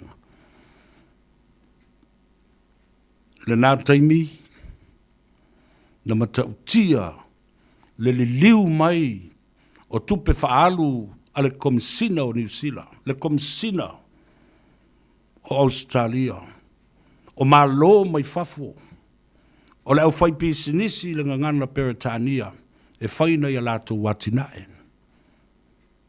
Walu mai, i le tanga le FM, le pulasili, ia mawheo lolo atu ai mo si o te tongi, i le nawa i tau. Nā le mewo o iai, whāna nau mai ai ma isi tama i le tio o ala leo e 5 ile, ala leo tina lea na whātuina. 5 other stations and channels were given birth to from one mother station. K-Magic 91 FM, 98.1. Ele nā, leo whaingoa nei o le leitio o le Pasifika, o le Polencia, wa iai maisi le talofa whamō, po ai lava i le telo mau le tio lala lo ngā luei. Na whanau mai le tio lea na o whawhai le leina. Ia iai manisi ia whato atu muli nei, o na ia uso matua whawhine. Le tautua le nā. O loo whao wau pēr le nā mea lofa le tua. E o mai i le so, se o mai nei. Maisi ala leo, maisi le tio. O loo wala ulia i nei mo atu te tala ma ua whaima. A tina e o loo tautua i nei Samoa. Isi e tunu i whafo atu o New Zealand. Australia, Amerika. Nei si sila la iei. Le ala le nā o le tā ua tele o le tiute, male matafa ioi o le au whaasa le lau ma le au tūstala o alo matama whanau o le atunuu. E tilo ma vava ai ua le whetau i awa noa na tu inatu. Ia. O le pawa le nā ma le malosi anga o whaasa le launga. O le tio, o ata televise, social media, a le whara ve lave la le nā. Le social media, le whaia papalangi tātou te mafuta e ma whiroa. A la le mele o whai. O whaia papalangi e matua i whaleanga i lo tātou vana nofo. E mana ia la le whai sa o whai mai luma. A o lo lafi la lea e te pala ai i nā i lo ai lo winga leanga. Mo lewa na ai lo wanganga e pua ma meo te i whau o sa leu fi. Yo. Te lafi. Ki ne fie sau i luma. Ai te whao ngā mai ia meo penga te whailangi. I meo ata o mea ola, ma ata o manu. Mai ngō isi mea leanga, ma mea valea. Ai te no whao e bea ma fofau iei. Ma e mara malama le iai. Ma e loa lava, o e lava la lea. Mai, o au lava la lea, kala ngō mai ila, kamare sole ia. Kai au fo lea suili si page. Talo whai. Ia le nā sa mo, o lau whaafonga mai le nā. I le matautia o mata upu. O lo o tulai mai tonu o le tātou tunu. I le tulanga o lo tua ina i le fionga le Minster. Ia la auli, ma tau mau la lo ina ai, ma. Ai upore, ai sea la fopo whai ide nei, tabali i ma nifo tuli manu. Al whaingo fia le tati. Ai sea o whai ai ma nifo tuli manu le ngata e tula epa. O le vaenga le chapipi, whapena fo i mai la tau e langolango ina le. Ai sea. Tasi ale tali. Le anga lantou te le tai tai tutusa ma mawhaia le mawhau le tofa ma le polo kiki o meto tia la uli. Powerful. Tau te whiua la, re tala la uli e tea, al mali e toa. Ua matua i sai lava ma lele le sai. Aisea. Ua le toe amana ia le malo. Ua folau a le malo ia. Le fo e wha mai tala o lo ulea lu atu ele i aisa uvala o lia i le fono o le Pasifika. A sau no lau. O le vala o lia na ua lu atu ai o le Minster. O whainga whaiva, whapea foi whaato anga o la fumanu ma wao matua. O le tufu ina o le ono 10 miliona, sa lua 10 miliona i le tausanga, le ua ono 10 miliona mo lesi 10 tausanga, o lona winga, e ono se lau miliona within 10 years. E mele tute le whaafonga le leo tuta linga. A la popoa fo i lele ai matua whaalongolong, ma matua la popoa mai mautou matam whapea, waa! Ono tau mara malama ila ia lea. Sa bala aulia alo ia le Minster. Io. La le mea na bala aulia ai. Sa alu e samo. Le anga e ono 10 miliona. Ile tausanga. E vai i atunu o le Pasifika pe lua 10 ma le lua ea. Alu la le vai ngale na. Olo ese sila ese mea lata ile tolu ma le afa miliona ale atunu o tasi ile tausanga e fesosoani ona o ngā sami. O ana atina e ile faa e ina o le tai. O ana atina e ile lalanga ina o le vau. O ana atina e ina ia manuia le au fai faato anga. Whapea fo i le au fai la manu ma le au. Fai le atunu. Ia lava tau mawhai le atunu. Yo. Ia lava tau mawhai le atunu. Ana whai nei whai ngai le sfuru lima tau sanga watua nai. E ele por kalame ma le polo keti lea o le ulua i sele selenga. O le tali tonu lava lea e winga i le tau ngata o le soifuanga. Tātou te le toi whaalangolango ai. Ini vaa e malanga mai pusa moa. Ma mai ia pusa muri pipi, po ni mamoe, po ni povi. Aisea, wa lava tātou whaato anga o mea ano, wa lava foi ma tātou whaato anga o mea e ina iai o mea lelei. A ano man fas, tele le tātou ia. Wa iai pole o man whaatu. E te taa ma whawhanga ia. E le toi tuli ma maoa le inafu. E le toi alu ma mao ni toso na atu. Na o ngā tei e tua pole lima le se furu maile ngā tei whale.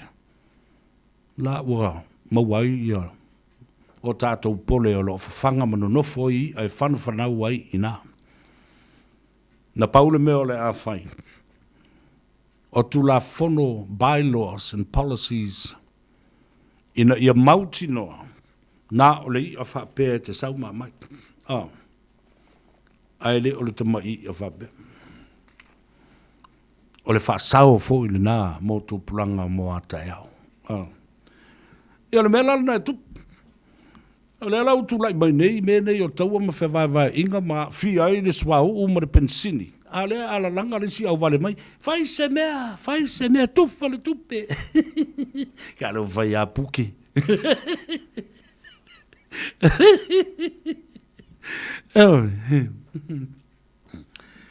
A tala nofo I le mea si tango tongi.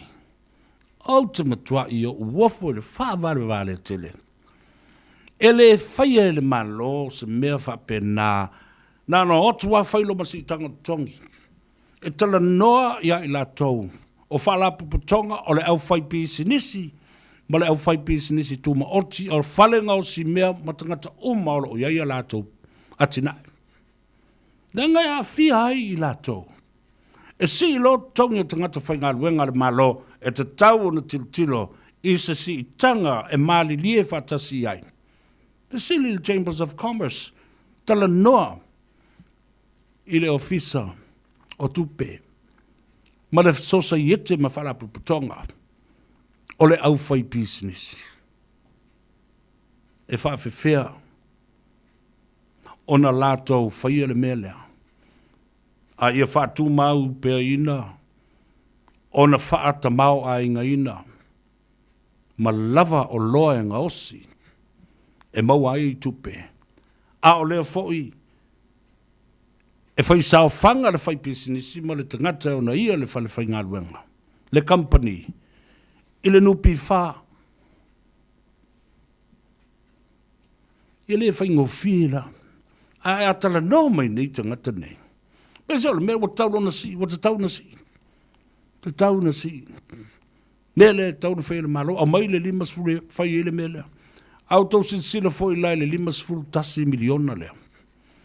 Vai I le lua se lau, lua se fulu tangata, lua se lau, lua se fulu afe. Tangata sa mua umai o lava I le pepe. Whātua a whanau mai. Na o le lua se lau, lua se fulu tā la le tupe a le tangata e tō. Tasi o la le pa o le amau le nāmea. Whāta oto, whainu mera, ma fau le lei I winga upu ia whai. Think of the implications of the numbers. So what does 225 tala per person will do? Ile nā tupe, whatau wā. Ia kala ko mas. Anga elaka mai I wa levanga kaia se mea. Fa ba eu kong fa valvaleanga ala ku fala pa fa pe volo se ainga. Se ainga ko se fulu ia tangata. Ya. Se fulu la lu se lau lu se fulu. Ale tangata to tasi o sisila ia pe se me ole tasi le afe. E mawhai no tō whiola I le tausanga a tōle nei malo ainga e tō se fulu I le afe se lau pe afe lua se lau tā la leua mai. A one time off. Tasi le teimi tu whatuai o laila I le tausanga a tōle nei. E mawhai. E umanga misal ko inga I maranga whangau ma le pe kua ia ngā ruari or kanga kai. Whakaulanga kaulo po langa vai dim mai le mema ai au ko whakausi ngā bero vai dim kona whanga o le van whaavale tātou o istangata ai le o le nāla ngā man malo ai le whinau ngā le sunga lauli le ia fo I Samoa malo na sao I lana asamo la ngana asamonga le na whinei ua mawai le nā tolu montupu miliona I le tausanga mō tātou whai ngā whaiwa. Iau tau sile I ngā ruenga lo whai, alo tau leanga ina, lea o ngā. Mai maura teimi nā luai, o tupe ale mālo wha alu valea. Uewa, e whai koe risko I wha valea le kala lea. Feo soi lo mesi au fasa le lau fa vare vale le tulau. Ia lo fa tulau tau ngā venga. O na utou pipi I mau e na mo utou mafau fau. O le mwhai o na toi e fesui tai. Ma fetutu na I muni ao I lau tau fau tutang. Wama kwa I mau api o le mau o le pipi. Vole le male vole ngore mea. Clamp. Malea, male fai sua. Ia, le na. O le tatalo, whaatau anau o lo au mai pēr e le tō tele, o le mamalu o le atunu. Lau a fionga le minsta, le fwoi o toe tapa atu. I lau a fionga.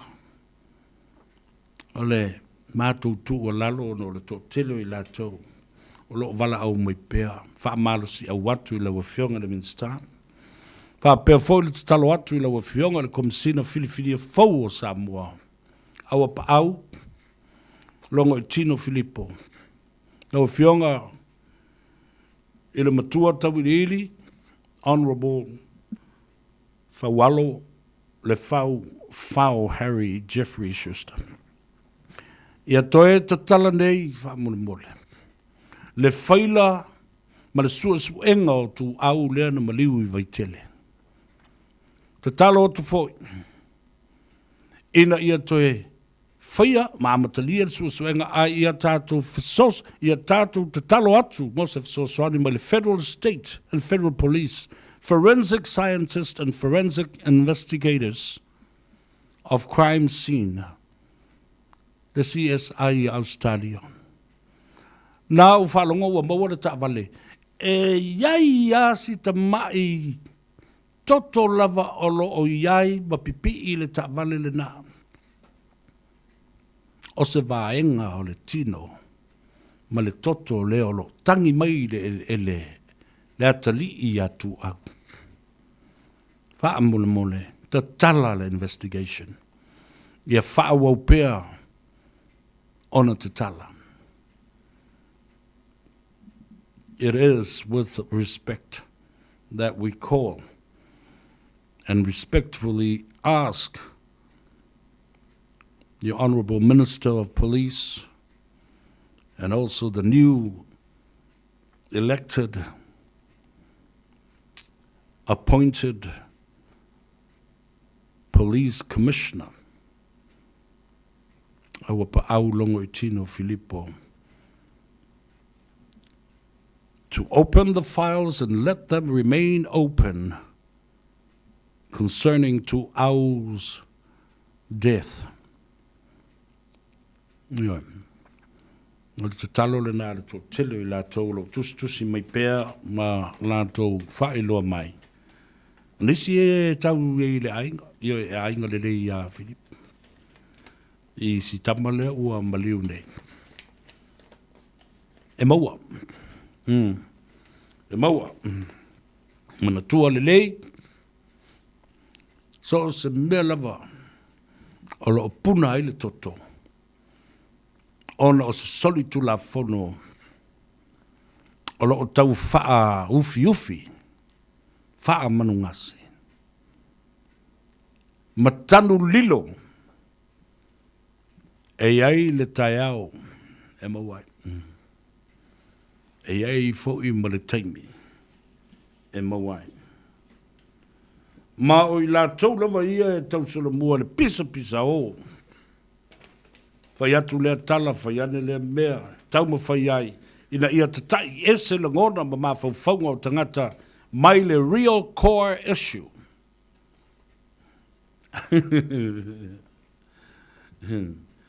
Tangata na o leo te tau masa salo iai. Mai o asa le whiwa ele asa pēr le masalo. Ile matenga. Awa asea. E iai le tai au e whaasino ala ai I la mutu o ainga. Ia, lofa mai le atua. Pule te tele. Ia tō mai langi. Whamrianga wa Samoa. Pule a fo I le vaenga tātou te si I aima. sa I lea mea ma lea mea. O le winga le nā ma le nā tūra le soifuanga nei. Ina ia wha manino, wha pula pula, ma ia malamalama o tātou tangata, a malamalama le mawhauwhau. E pongisara, ai a malamalama lo wanganga, e ta iala le nā, ma o le fitu ta iala le nā, e mwhai o na sui ai lo mawhauwhau. Ia. Wha mangalo se upu o le toina nei, wha foi mai upu sa vea ia sa vea. Ia, e rai ere mako masin ka me ka ia, ia ka upu. Ave wha mango mwha la leit, ia. Ai alo whangia le atua leo whainga luenga titofi, whata whai te ulanga fia, ia le launga le asuna te ao, paanga tō tino.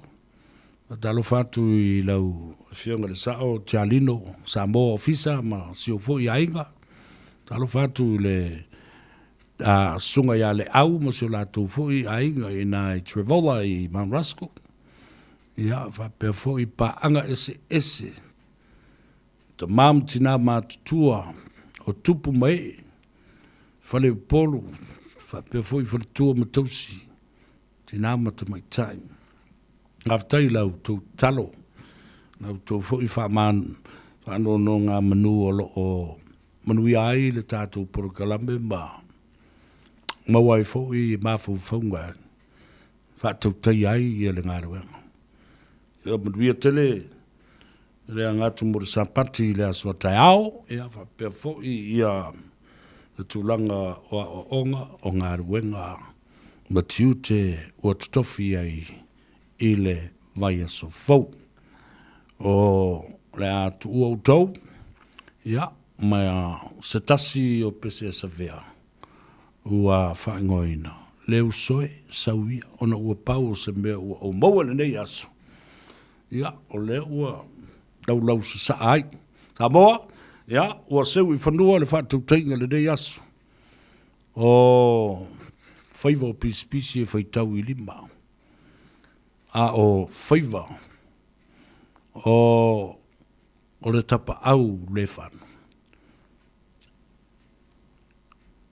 E whiwhi maali e ui na whaete ae na tua I le lei.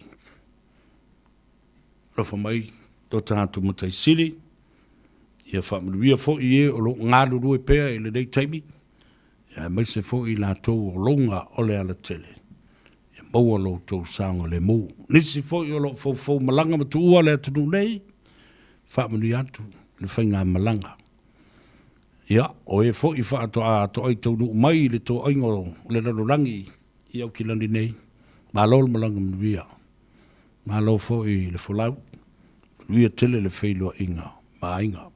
Well, Samoa, that's it from me. Thank you so much for your kind contribution through your comments on our Facebook channel and also on our YouTube channel. You look after yourself. Thanks for your company and certainly enjoyed that.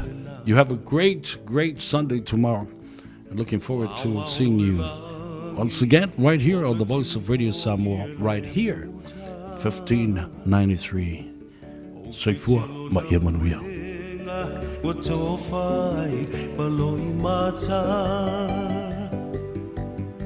Fetilo fa isono wale tawa ilona loto Eu sou sauia ole vai no lea e tauma faina papu mai le paolo le fa amalu lea ma elaina ia fa amaliaina pau se mea wa o mawaina